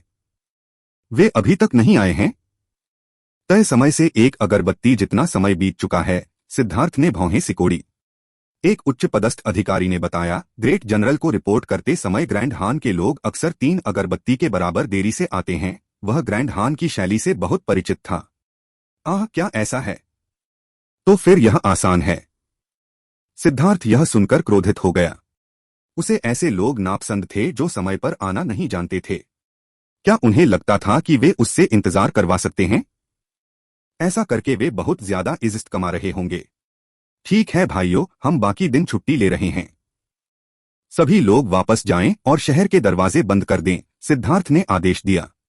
उन्हें लगा कि वे उससे भी बड़े दिखावटी हो सकते हैं। उसने सीधे शहर के दरवाजे बंद करने का आदेश दिया। महान जनरल, सभी उच्च पदस्थ अधिकारी चौंक गए। क्या वह पागल था? कोई बात नहीं, मैं किसी भी परिणाम की जिम्मेदारी लूंगा। कुछ लोग ऐसे होते हैं जिन्हें बर्दाश्त नहीं किया जा सकता। दरवाजे बंद करो, सिद्धार्थ ने घोषणा की। ग्रैंड हान की शाही गाड़ी आ गई है। ठीक इसी समय एक शक्तिशाली आभा बिखेरता हुआ बर्फ सफेद घोड़ा प्रकट हुआ। वह एक भव्य गाड़ी को खींचता हुआ शहर के दरवाजे की ओर तेजी से बढ़ रहा था। महान जनरल, वे आ गए हैं, अधिकारियों में से एक ने कहा। तो क्या हुआ? हम ड्यूटी पर नहीं हैं। गेट बंद कर दो। किसी को भी उन्हें खोलने की अनुमति नहीं है, सिद्धार्थ ने कहा और उसने अपना कवच उतारना शुरू कर दिया। मेरे ग्रैंड हान की शाही गाड़ी आ गई है। दरवाजे क्यों बंद हैं? क्या आप बाहर आकर हमारा स्वागत नहीं करेंगे? गाड़ी के चारों ओर मौजूद सैकड़ों सुरक्षाकर्मियों के बीच एक आदमी जिसका चेहरा केक जितना बड़ा था, उसने अपना मुंह खोला। माफ करें, आप देर से आए हैं। हमने पहले ही काम करना बंद कर दिया है। अगर आप चाहें तो आप छोटे गेट से साइड में जा सकते हैं, सिद्धार्थ ने असहायता से कंधे उचका दिए। इस समय उसने पहले ही अपना शाही कवच उतार दिया था और साधारण पोशाक में था, जो दर्शाता था कि वह ड्यूटी पर नहीं था। तुम, मेरे ग्रैंड हान के राजकुमार, आम लोगों के लिए बने गेट से कैसे अंदर आ सकते हैं? तुम हमें अपमानित करने की कोशिश कर रहे हो, उस व्यक्ति ने दहाड़ते हुए कहा। आम लोगों को क्या हो गया है? क्या तुम उनके जैसे ही रास्ते पर नहीं चल सकते? खैर, वे भी खाना खाते हैं, पानी पीते हैं और हवा में सांस लेते हैं। क्या तुम भी ऐसा करना बंद कर दोगे? छी, क्या तुम्हारे सिर में कोई समस्या है? तुम ही देर से आए हो तो तुम्हें क्या लगता है कि इसका दोष किसका है? मैं तुम्हें सब कुछ स्पष्ट कर दूं, मैं पहले से ही ड्यूटी से मुक्त हूं, इसलिए या तो साइड के दरवाजे से चले जाओ या फिर जहां से आए हो वहीं वापस चले जाओ। सिद्धार्थ ने उन्हें जवाब देने का कोई मौका नहीं दिया। वह सीधे मुड़ा और चला गया। सिद्धार्थ के जाने से दूसरे गार्ड और अधिकारी अचंभित रह गए। ऐसा लग रहा था कि यह ग्रैंड जिया के शिष्टाचार के अनुरूप नहीं था। अपने मेहमानों को दरवाजे के बाहर मना करने से ग्रैंड जिया की छवि पर असर पड़ेगा, लेकिन उनका नेता पहले ही जा चुका था और वे सीधे उसके आदेश के खिलाफ जाकर खुद ही दरवाजा खोलने की हिम्मत नहीं जुटा पाए। वे बस चुपचाप खड़े रहे। लगता है कि यह सिद्धार्थ ग्रैंड जिया में काफी अच्छा कर रहा है। गाड़ी के अंदर सुंदर विशेषताओं वाला एक असाधारण रूप से सुंदर आदमी उदासीनता से शहर के द्वार को देख रहा था। यह सुंदर आदमी ग्रैंड हान के प्रसिद्ध 3 सम्राटों में से एक था, हान वेंजुन। वह ग्रैंड हान के शाही राजकुमारों में से एक भी था। वह शायद ग्रैंड जिया की सुरक्षा प्राप्त करना चाहता है, यही वजह है कि वह अंदर छिपा हुआ है, हान वेंजुन के पास एक बुजुर्ग ने कहा। यह बुजुर्ग आश्चर्यजनक रूप से स्वर्गीय भाग्य मंडप का स्वामी जुआन जीजी था। जुआन मास्टर के चेहरे पर थप्पड़ मारने के बाद वह सिद्धार्थ को संभालने का कोई तरीका नहीं खोज पाया था। उसने इस बार हान वेंजुन के साथ ग्रैंड जिया की यात्रा पर जाने का फैसला किया था। उसका लक्ष्य सिद्धार्थ था। अगर सिद्धार्थ नहीं मरा तो वह अपने मन को शांत नहीं रख पाएगा। इन दिनों वह हमेशा बेहद तनाव में रहता था, डरता था कि सिद्धार्थ उसके किए का खुलासा कर देगा। सिद्धार्थ की तुलना में हुआ शियू घबराने लायक नहीं थी। उसका बड़ा हुआ परिवार था और उसके पास अपने परिवार की सुरक्षा को प्राथमिकता देने के अलावा कोई विकल्प नहीं था, इसलिए वह उसके खिलाफ जाने की हिम्मत नहीं कर सकती थी। हालांकि सिद्धार्थ अलग था। पूर्वी बंजर भूमि में उसके माता पिता गायब हो गए थे। उसका परिवार चला गया था और वह जो चाहे करने के लिए स्वतंत्र था। ऐसे लोग सबसे ज्यादा डरावने थे। यह अप्रत्याशित है कि सिद्धार्थ वास्तव में ग्रैंड जिया में अपना आधिकारिक पद पाने में कामयाब रहा। वह जानबूझकर हमारे लिए मुश्किलें खड़ी कर रहा है। उसने हमारी चेतावनी के बावजूद मेरे ग्रैंड हान शाही परिवार के एक सदस्य को पहले ही मार डाला था और अब वह शहर के सामने मुझे रोककर हमें अपमानित करने की हिम्मत भी कर रहा है। यह आत्मघाती कमीना 1000 मौतों का हकदार है, हान वेंजुन ने कहा। 4 प्राचीन राष्ट्रों ने हमेशा एक सूक्ष्म संतुलन बनाए रखा, एक दूसरे के खिलाफ अपने हथियार उठाने से इनकार कर दिया।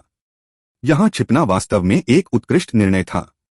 इसके अलावा ग्रैंड जिया शहर के भीतर चीजों को मजबूर करना मेरे लिए सुविधाजनक नहीं है। मुझे उससे निपटने के तरीके की योजना बनाने में अपना समय लेना होगा। इसके अलावा हमारा मुख्य लक्ष्य इस बार वाइन गॉड पैलेस के साथ एक अच्छा रिश्ता बनाना है, जुआन जिजी ने कहा। स्वर्गीय भाग्य मंडप का ग्रैंड हान के भीतर एक भव्य स्थान था और जुआन जीजी की स्थिति ग्रैंड हान के सम्राट के लगभग समान स्तर की थी। इसलिए उसे हान वेंजुन से बात करते समय इतनी सारी शंकाएं रखने की जरूरत नहीं थी। पवेलियन मास्टर, आपको क्या लगता है कि हमें क्या करना चाहिए? क्या हमें सिर्फ इस बात को स्वीकार कर लेना चाहिए कि हमें अनदेखा कर दिया गया है? हान वेंजुन ने थोड़ा सा मुंह सिकोड़ा। अब यह थोड़ा अजीब था। जुआन जिजी ने कहा, सिद्धार्थ बिना किसी शिक्षा या कौशल के एक बदमाश है। उसके साथ तर्क करने की कोशिश करना बिल्कुल असंभव है। हम निश्चित रूप से साइड के दरवाजे से नहीं जा सकते हैं या हम हंसी के पात्र बन जाएंगे, इसलिए हमें अभी पीछे हट जाना चाहिए और किसी को यह बताने के लिए भेजना चाहिए कि हम कल फिर से आएंगे। लेकिन हम निश्चित रूप से देर से नहीं आ सकते हैं या सिद्धार्थ एक बार फिर हमारे लिए दरवाजे बंद करने में खुश होगा। ठीक है, तो मैं उस बेवकूफ को अभी खुश रहने देता हूँ, हान वेंजुन ने ठंडे स्वर में कहा जब उसने कसकर बंद किए गए गेटों की ओर देखा। हाँ, इसके अलावा सावधान रहना। मैंने अपना साधना आधार छिपा रखा है ताकि किसी को पता न चले कि मैं आया हूं। अपनी हरकतों में सावधान रहना ताकि मैं उजागर न हो जाऊं। हम अपना असली व्यवसाय बर्बाद नहीं करना चाहते, जुआन जीजी ने गंभीरता से चेतावनी दी। चिंता मत करो मंडप स्वामी, शिष्य सब समझ गया है। ठीक इसी तरह ग्रैंड जिया के अनगिनत नागरिकों की नजरों के सामने हान वेंजुन की गाड़ी अपने बड़े जुलूस के साथ रवाना हुई। सिद्धार्थ महल में वापस लौटा। वह जिया युनचोंग के साथ शराब पीने में व्यस्त था। तभी जिया युलुओं ने गुस्से में आकर महल में प्रवेश किया। सिद्धार्थ, तुमने गेट पर हान वेंजुन को मना क्यों किया? क्या तुम्हें पता है कि मैं कितनी देर से इंतजार कर रहा था? जिया युलुओं ने गुस्से में कहा। इस समय जिया युलुओं ने शाही ठाठ बाट से कपड़े पहने हुए थे। उसके बाल एक ऊंची गांठ में बंधे हुए थे और उसके चेहरे पर बहुत ही सुंदर रंग लगा हुआ था, जिससे वह सामान्य से भी अधिक सुंदर लग रही थी। लेकिन इस समय उसके सुंदर चेहरे पर केवल गुस्सा था और वह सिद्धार्थ पर चिल्ला रही थी। जिया युनचोंग की अभिव्यक्ति डूब गई। जैसे ही हान वेंजुन का जिक्र होता वह क्रोधित हो जाता। इसके अलावा यह देखकर कि जिया यूलुओ अपने दुश्मन के लिए इतनी तैयारी करने की हद तक चली गई थी, उसका गुस्सा तुरंत बढ़ गया। यह महसूस करते हुए कि जिया युनचोंग का गुस्सा फूटने वाला है, सिद्धार्थ ने जल्दी से उसे पकड़ लिया। क्रोध समस्याओं को हल करने में असमर्थ था। इसके बजाय यह केवल चीजों को बदतर बना देगा। यूलुओ, मैं यह सब उसके लिए मुश्किलें खड़ी करने के लिए नहीं कर रहा था। मैं तो बस अपने ग्रैंड जिया की शिष्टाचार प्रणाली के अनुसार काम कर रहा था। अगर यह मेरे बस में होता तो मैं तुम्हें सम्मान देने के लिए कई दिन इंतजार करने से भी नहीं कतराता। कुछ अगरबत्ती के बराबर समय तो दूर की बात है। लेकिन इस मामले ने दोनों देशों के बीच संबंधों को प्रभावित किया, इसलिए मुझे अपना आधिकारिक कर्तव्य निभाना पड़ा। मैं अपनी भावनाओं को खुद पर हावी नहीं होने दे सकता था, इसलिए कृपया मुझे दोष न दें, सिद्धार्थ ने कहा। ओह, यह मेरी वजह से नहीं है कि तुमने जानबूझकर उसे अंदर नहीं आने दिया। जिया यूलुओ को अब थोड़ा अफसोस हुआ। तुम बहुत ज्यादा सोच रहे हो। मेरी उससे कोई दुश्मनी नहीं है, तो मैं उसे क्यों निशाना बनाऊं? इसके अलावा मैं यह भी देखना चाहता हूं कि वह कैसा दिखता है कि इतनी सारी युवतियां उस पर मोहित हो जाती हैं। सच कहूं तो मैं थोड़ा प्रतिस्पर्धी हूं, सिद्धार्थ ने हंसते हुए कहा। अब जाकर जिया यूलुओ का गुस्सा शांत हुआ, लेकिन अभी अभी उसने जो किया था उसे सोचकर वह बहुत शर्मिंदा हुई और वहां से खिसक गई। यह लड़की दिन प्रतिदिन हद से ज्यादा पागल होती जा रही है। जिया युनचोंग का चेहरा अभी भी उदास था। भाई जिया, तुम उसकी रोमांटिक भावनाओं को नहीं समझते। जब कोई व्यक्ति किसी दूसरे व्यक्ति को पसंद करता है तो वह पागल हो जाता है और अपनी सारी बुद्धि खो देता है, सिद्धार्थ ने असहाय होकर कहा। इस समय सिद्धार्थ को एक शाही फरमान मिला जिसमें कहा गया था कि ग्रैंड हान का प्रतिनिधिमंडल कल सुबह आएगा और वह उनका स्वागत करने का प्रभारी होगा। अगली सुबह सिद्धार्थ एक बार फिर शहर के दरवाजे के ऊपर खड़ा था। इस बार हान वेंजुन आज्ञाकारी रूप से समय पर आया। यह अभी भी वही गाड़ी थी और वही 100 से ज्यादा पहरेदार थे। जब हान वेंजुन अपनी गाड़ी से बाहर निकला तो सिद्धार्थ ने उसका अंडाकार चेहरा देखा और उसके लिए तिरस्कार महसूस करने के बावजूद उसके पास यह स्वीकार करने के अलावा कोई विकल्प नहीं था कि वह वास्तव में सुंदर था। लेकिन उसे उसके चेहरे पर मर्दानगी का कोई संकेत नहीं दिखाई दिया। जब वह गाड़ी से उतरा तो 16 युवतियां उसका इंतजार कर रही थीं। सिद्धार्थ ने उसे लगभग एक महिला समझ लिया। मैं ग्रैंड जिया का राष्ट्रीय रक्षक महान जनरल सिद्धार्थ हूं। मैं ग्रैंड हान का स्वागत करने में ग्रैंड जिया के शाही परिवार और ग्रैंड जिया शहर के नागरिकों का प्रतिनिधित्व करता हूं। सिद्धार्थ ने गेट के ऊपर अपने हाथों में एक दस्तावेज पकड़ा और उसने उसे पढ़ना शुरू कर दिया। यह एक ऐसा शिष्टाचार था जिसकी उसे कोई परवाह नहीं थी। वैसे भी उसने बस वही कहा जो उस पर लिखा था। पूरे लंबे दस्तावेज को पढ़ने के बाद उसका मुंह सुन्न होने लगा था। तभी वह हान वेंजुन के पास गया। दोनों पक्षों ने उपहारों का आदान प्रदान किया और फिर शहर में प्रवेश किया। मैंने बहुत पहले ही तुम्हारे महान नाम के बारे में सुना था, सिद्धार्थ। मुझे कभी उम्मीद नहीं थी कि ग्रैंड जिया में तुमसे मुलाकात होगी, हान वेंजुन ने सिद्धार्थ का पीछा करते हुए शहर में कहा। मैंने 3 सम्राटों के नाम भी सुने हैं। तुम्हें व्यक्तिगत रूप से देखना 3 जन्मों का आशीर्वाद है, सिद्धार्थ ने मुस्कुराते हुए बिल्कुल बकवास बोला। मैंने सुना है कि आप जुआनटियन दाओ संप्रदाय के मुख्य शिष्य हैं। आप ग्रैंड जिया तक क्यों आए? क्या आप बेहतर स्थिति में जाने की कोशिश कर रहे हैं? हान वेंजुन ने मुस्कुराते हुए पूछा। मुझे पता था कि तुम खेलना चाहोगे। ठीक है, चलो खेलते हैं। यह समझाना कठिन है। उस समय मैं पूर्वी समुद्र की रक्षा के लिए जुआनटियन दाओ संप्रदाय से रवाना हुआ था, लेकिन परिणामस्वरूप मेरी किस्मत खराब थी और मैं एक कछुए द्वारा उकसाया गया। मैंने इसे मार दिया, लेकिन किसने सोचा होगा कि इससे इतनी बड़ी आपदा आएगी? भाई वेंजुन, शायद आप मेरी बात पर विश्वास न करें, लेकिन यह वह कछुआ था जिसने मुझ पर सबसे पहले हमला किया था। लेकिन इसे मारने के बाद मैं पछतावे से भर गया। उस कछुए का सबसे मजबूत बिंदु वास्तव में उसका खोल था। इसका खोल बेहद कठोर था और एक बड़े बूढ़े कछुए को बुलाने में सक्षम था। मुझे डर था कि बूढ़ा कछुआ मुझे काट लेगा, इसलिए मैं ग्रैंड जिया के पास भाग गया। सौभाग्य से ग्रैंड जिया ने मुझे बचा लिया, अन्यथा मेरे पीछे उन सभी छोटे कछुओं को संभालना बहुत परेशानी भरा होता जो बूढ़ा कछुआ मेरे पीछे भेजता। सिद्धार्थ ने असहाय होकर आह भरी, जबकि हान वेंजुन की अभिव्यक्ति डूब गई। बेशक उसकी अभिव्यक्ति अस्वाभाविक थी, सिद्धार्थ ने कहा कि उसने जिस कछुए को मारा था वह हान झेन्यू था। सच तो यह है कि हान झेन्यू कोई शाही राजकुमार नहीं था। वह मुख्य शाही शाखा का हिस्सा भी नहीं था। हालांकि वह अभी भी शाही परिवार का हिस्सा था और ग्रैंड हान को उसके लिए खड़ा होना पड़ा। यही कारण था कि हान झेन्यू के पास ग्रैंड हान के विशेषज्ञों में से एक की पहचान वाली जेड प्लेट थी। हालांकि यह उसकी जान बचाने में सक्षम नहीं थी। 8 राजकुमारों में से एक की हत्या कर दी गई थी। यह ग्रैंड हान के चेहरे पर एक तमाचा था। इसके अलावा सिद्धार्थ द्वारा उन्हें कछुआ कहना हान वेंजुन के क्रोध को और बढ़ा देता है, लेकिन उसने इसे व्यक्त नहीं किया।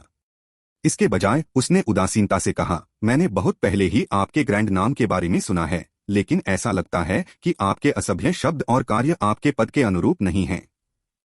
क्या ग्रैंड जिया के पास कोई और नहीं है? नहीं, आपने पूरी तरह से गलत समझा है।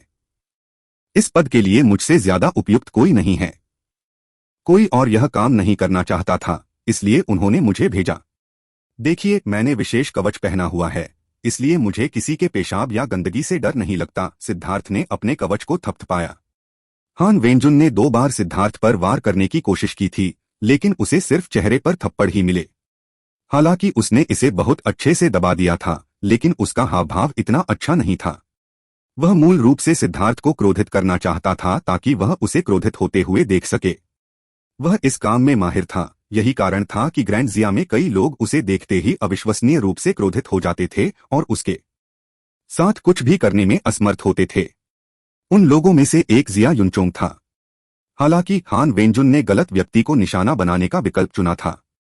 जब व्यंग्य के माध्यम से लोगों का उपहास करने की बात आती है तो सिद्धार्थ निश्चित रूप से एक ग्रैंड मास्टर के स्तर पर था। चूंकि ग्रैंड जिया ने आपको मुझे लेने के लिए भेजा है, इसलिए मुझे विश्वास है कि आप सिद्धार्थ जिथर, शतरंज, सुलेख और चित्रकला की 4 कलाओं के साथ साथ सामान्य कविता और गायन में भी पारंगत होंगे। हान वेंजुन ने अपना हमला बिंदु बदल दिया। हान वेंजुन का प्रतिनिधिमंडल संस्कृति के आदान प्रदान के बैनर तले आया था। वे ग्रैंड जिया के साथ कविता, गायन, साथ ही 4 कलाओं पर आदान प्रदान करेंगे। बेशक मार्शल आर्ट का आदान प्रदान भी उनके कर्तव्य का एक हिस्सा था। इसलिए प्रतिनिधिमंडल का स्वागत करने वाले सभी लोग इन सभी मामलों में बहुत प्रतिभाशाली होने चाहिए थे। उन्हें कलम और तलवार दोनों में महारत हासिल होनी चाहिए थी। हान वेंजुन ने पहले ही सुन लिया था कि सिद्धार्थ एक ऐसा व्यक्ति है जो बेहद गरीब मूल का है और जो केवल मार्शल पथ पर ध्यान केंद्रित करता है। वह साधना जगत के निचले स्तरों पर संघर्ष कर रहा था और केवल संयोग से ही अपनी वर्तमान ऊंचाइयों तक अचानक पहुंच पाया था। उसके पास कोई सांस्कृतिक शिक्षा नहीं थी, इसलिए वह अब एक देहाती व्यक्ति की घातक कमजोरी को निशाना बना रहा था। गायन, कविता, 4 कलाएं, 3 धर्म, 9 विद्यालय, 5 चरण, 8 त्रिग्राम, बेर के फूल के परिवर्तन, भविष्यवाणी की प्राचीन कला, ऐसा कुछ भी नहीं है जो मैं सिद्धार्थ नहीं जानता। सिद्धार्थ ने दावा किया। तुम शेखी बघारना बंद करो। तुम्हारे जैसे किसी व्यक्ति को इतना सब कैसे पता होगा? हान वेंजुन पहले तो चौंक गया, लेकिन फिर उसे जल्दी ही एहसास हुआ कि सिद्धार्थ उसे धोखा दे रहा था और वह मुस्कुराया। यहां तक कि ग्रैंड जिया के हजारों पहरेदार भी चौंक गए और अविश्वास से उसकी ओर देखने लगे। यह बहुत बढ़ा चढ़ाकर कही गई बात थी। अपनी बुद्धि का इस्तेमाल करके मेरा मूल्यांकन करने की कोशिश मत करो। सिर्फ इसलिए कि तुमने एक तरह के व्यक्ति को नहीं देखा है, इसका मतलब यह नहीं है कि वे मौजूद नहीं हैं। मैं तुमसे पूछता हूं, तुम्हारे पिताजी।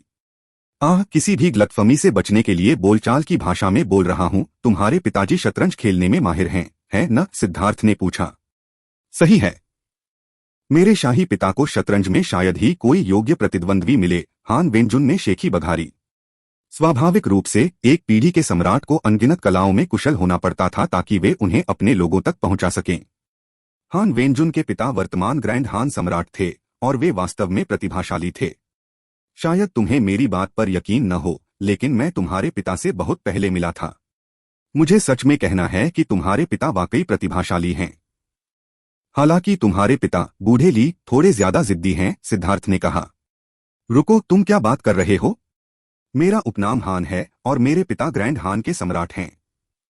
उनका उपनाम ली कैसे हो सकता है? हान वेंजुन ने बीच में टोकते हुए कहा। बेवकूफ, मैं तो बस इतना ही जानता था कि तुम्हारी बुद्धि तुम्हें सिर्फ कुएं के तल पर रहने वाले मेंढक के लायक बनाती है। लेकिन खैर, यह मेरे लिए अच्छा है। तुम्हारा उपनाम हान है और तुम्हारे पिता का भी यही उपनाम होना चाहिए। माफ करना, तुम सही हो। मैं इतने लोगों से मिला हूं कि मैं उन्हें आपस में मिला देता हूं। सिद्धार्थ ने शर्मिंदा होते हुए माफी मांगी। हालांकि यह सच है कि मैं तुम्हारे पिता को जानता हूं। यह लगभग 10 साल पहले की बात होगी। उस समय मैं घर पर शतरंज खेलने वाला एक युवा था। तुम्हारे पिता अचानक प्रकट हुए और कहा कि वह मेरे साथ शतरंज खेलना चाहते हैं। उस समय मुझे नहीं पता था कि तुम्हारे पिता एक सम्राट थे, इसलिए मैंने उनके साथ नरमी नहीं बरती। खैर, यह कहने की जरूरत नहीं है कि तुम्हारे पिता का शतरंज खेलना बहुत बढ़िया था। हालांकि मैं भी बुरा नहीं था। हम दोनों के बीच बहुत जोरदार मुकाबला हुआ। हम दोनों में से कोई भी एक दूसरे पर बढ़त हासिल नहीं कर पाया। आसमान धुंधला हो गया, धरती काली हो गई, सूरज और चांद ने अपनी सारी रोशनी खो दी। सुनने वाले लोग अवाक रह गए। यह तो बस शतरंज था। इसमें बस कुछ ही मोहरे थे। यह इतना बढ़ा चढ़ाकर कैसे कहा जा सकता है? सिद्धार्थ को बीच में टोके जाने का डर लग रहा था और उसने तेजी से कहा, शतरंज का वह भयंकर खेल बेहद कड़वा था। हमारे मोहरे मारे गए और अंत में हम में से प्रत्येक के पास केवल एक मोहरा बचा था। मेरे पास एक रूक था और उसके पास एक बिशप था। मैं ड्रॉ घोषित करना चाहता था, लेकिन आपके पिता ने मना कर दिया। आपके पिता ने मुझे अपने बिशप से बिशप किया और जहां तक मेरा सवाल है, मैं केवल अपने रूक से आपके पिता को रूक कर सकता था। नतीजतन हम एक गतिरोध में आ गए। आपके पिता ने मुझे बिशप किया, मैंने आपके पिता को रूक किया। आपके पिता ने मुझे बिशप किया। मैं आपका पिता हूं, आपके पिता मेरे जैसे हैं, मैं आपका पिता हूं। एक सिद्धार्थ बहुत जल्दी बोल रहा था और हान वेंजुन ने उसे समझने से पहले 3 बार यह कहते हुए सुना था कि तुम्हारे पिता मेरे जैसे हैं, मैं तुम्हारा पिता हूं। सिद्धार्थ, तुम मौत को निमंत्रण दे रहे हो, हान वेंजुन ने दहाड़ते हुए कहा। ओह, क्या हो रहा है? क्या हम अभी इतनी अच्छी तरह से बात नहीं कर रहे थे? तुम मुझे इस तरह क्यों शाप दे रहे हो? सिद्धार्थ ने हैरान भाव से पूछा। तुम मेरे ग्रैंड हान को उकसा रहे हो। हान वेंजुन की आंखों में हत्या का इरादा भर गया और एक जबरदस्त दबाव सिद्धार्थ पर टूट पड़ा। तुम क्या बात कर रहे हो? मैं तो बस एक कहानी सुना रहा था, सिद्धार्थ ने मासूमियत से कहा। तुम साफ तौर पर मुझे उकसा रहे हो। मैं यह सुनते सुनते थक गया हूं। क्या तुमने अभी अभी कई बार मेरा अपमान करने की कोशिश नहीं की? यह उकसावे की बात नहीं थी। सिद्धार्थ ने अपना सिर हिलाया और कहा, सम्माननीय हान वेंजुन, मेरा ग्रैंडजिया एक शालीन राष्ट्र है, लेकिन हम दूसरों को बेलगाम नहीं होने देंगे। मैं बस एक कहानी सुना रहा था। मेरे खिलाफ शतरंज खेलने वाला व्यक्ति हान झोंगशेंग था। उस समय मुझे नहीं पता था कि वह इतना बड़ा व्यक्ति है, और जब मैं सेंट्रल प्लेन्स में पहुंचा तभी मुझे पता चला कि वह ग्रैंड हान का सम्राट था। उस समय मैं पूजा से भर गया था। मुझे अभी तक व्यक्तिगत रूप से उसे अपना सम्मान देने का मौका नहीं मिला है। कमीने, क्या तुम जानते हो कि इस दुनिया में कितने लोगों का एक ही नाम है? तुम्हें कैसे पता कि वह मेरे शाही पिता थे? हान वेंजन ने गुस्से में कहा। सिद्धार्थ को अचानक ज्ञान की प्राप्ति हुई। आह, तो यह सिर्फ उसी नाम का कोई व्यक्ति था। ऐसा लगता है कि यह एक गलतफहमी है। तुम्हें पता है, अब जब मैं इसके बारे में सोचता हूं तो मैं कभी नहीं समझ पाता कि एक महान सम्राट मेरे साथ शतरंज खेलने क्यों आएगा। मेरे लिए इस पहेली को सुलझाने के लिए बहुत बहुत धन्यवाद। सिद्धार्थ ने कृतज्ञतापूर्वक उसकी ओर अपनी मुट्ठियां मोड़ लीं, जिससे हान वेंजुन को लगभग खून उगलने लगा। वह एक बार फिर सिद्धार्थ द्वारा ठगा गया था। इसके अलावा वह यह भी कह चुका था कि एक ही नाम के कई लोग हैं। उसने मूल रूप से सिद्धार्थ को अपना बहाना दे दिया था। अब वह अपना गुस्सा भी व्यक्त नहीं कर सकता था। जिस समय सिद्धार्थ हान वेंजुन को क्रोधित कर रहा था, उसी समय दूर महल की गहराई में ग्रैंड जिया के सम्राट जिया युनचोंग के मालिक के साथ बैठकर शराब पी रहे थे। सिद्धार्थ वाकई प्रतिभाशाली है। हालांकि ली तियानक्सुआन ने पहले भी इस चाल का इस्तेमाल किया है और अब तुम भी इसका इस्तेमाल कर रही हो। क्या तुम्हें ऐसा नहीं लगता कि तुम बस उसकी नकल कर रही हो? जिया युनचोंग के गुरु ने जिया युयान को देखकर मुस्कुराया। ऐसी कई बातें हैं जो शास्त्रों में बिना पुरानी हुए दोहराई गई हैं। क्या आपको नहीं लगता कि यह दृश्य बहुत ही रमणीय है? जिया युयान को कोई आपत्ति नहीं थी। वे इस समय सिद्धार्थ का एक प्रोजेक्शन देख रहे थे जिसमें वह बेतहाशा इशारे कर रहा था और थूक उड़ा रहा था ताकि यह छुपा सके कि तुम्हारा पिता मेरे जैसा है, मैं तुम्हारा पिता हूं। वे दोनों खिलखिलाकर मुस्कुरा रहे थे।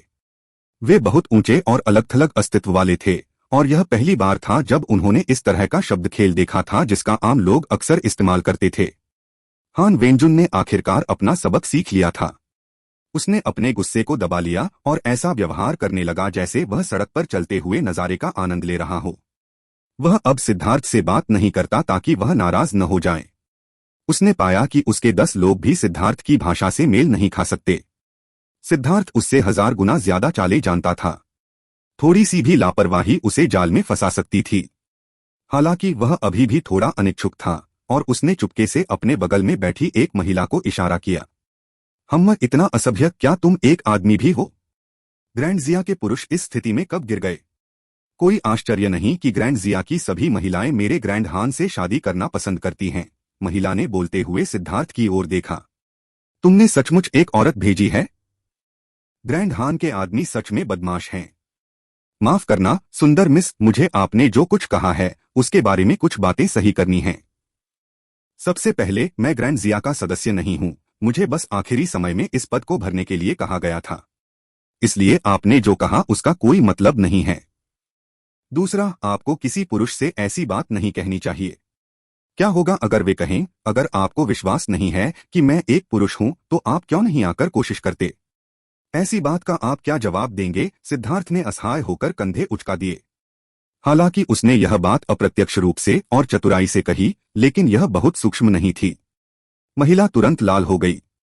दुष्ट! यह महिला निश्चित रूप से सुंदर थी, उसके शरीर के वक्र सभी स्थानों पर सही थे। लेकिन सिद्धार्थ जैसे व्यक्ति की तुलना में, जिसने अपनी चरम सुंदरियों को देखा था, वह मेंक्यूई के फूल की तुलना में एक हरे पत्ते की तरह थी। सुंदर मिस, इसका भी कोई मतलब नहीं है।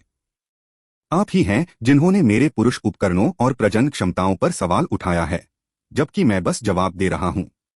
मैं कैसे बदमाश हूं? सिद्धार्थ ने मासूमियत से कहा। इस समय ग्रैंड जिया के साथी, यह जानते हुए भी कि उन्हें शिष्टाचार खोने के डर से हंसना नहीं चाहिए, वे खुद को रोक नहीं पा रहे थे। यह पता नहीं था कि अपनी हंसी को दबाना उनके लिए कितना मुश्किल था। उन लोगों को हंसते हुए देखकर, लेकिन हिम्मत न जुटा पाने पर उस महिला का गुस्सा बढ़ गया। सिद्धार्थ, अगर तुम मर्द हो तो तुम मेरी चुनौती स्वीकार करोगे? ली वानजी, तो यह तुम हो? सिद्धार्थ ने अविश्वास से उसकी ओर देखा। तुम मुझे जानते हो? ली वानजी ने ठंडे स्वर में पूछा। नहीं, मैं तो बस लोगों को तुम्हारा जिक्र करते हुए सुनता हूं। कोई आश्चर्य नहीं कि मेरे ग्रैंड जिया के सम्राट और राजकुमार खुद को व्यस्त रखना पसंद करते हैं। मुझे अचानक एक वाक्यांश याद आ गया। सिद्धार्थ के चेहरे पर एक शर्मीली अभिव्यक्ति दिखाई दी। रीली वानजी। जब सिद्धार्थ ने ऐसा कहा तो ग्रैंड जिया के गार्डों के दिमाग में 4 शब्द आए। शाही महल के अंदर चाय पी रहे 2 महारथी इसे सहन नहीं कर सके और दोनों ने मुंह में चाय थूक दी।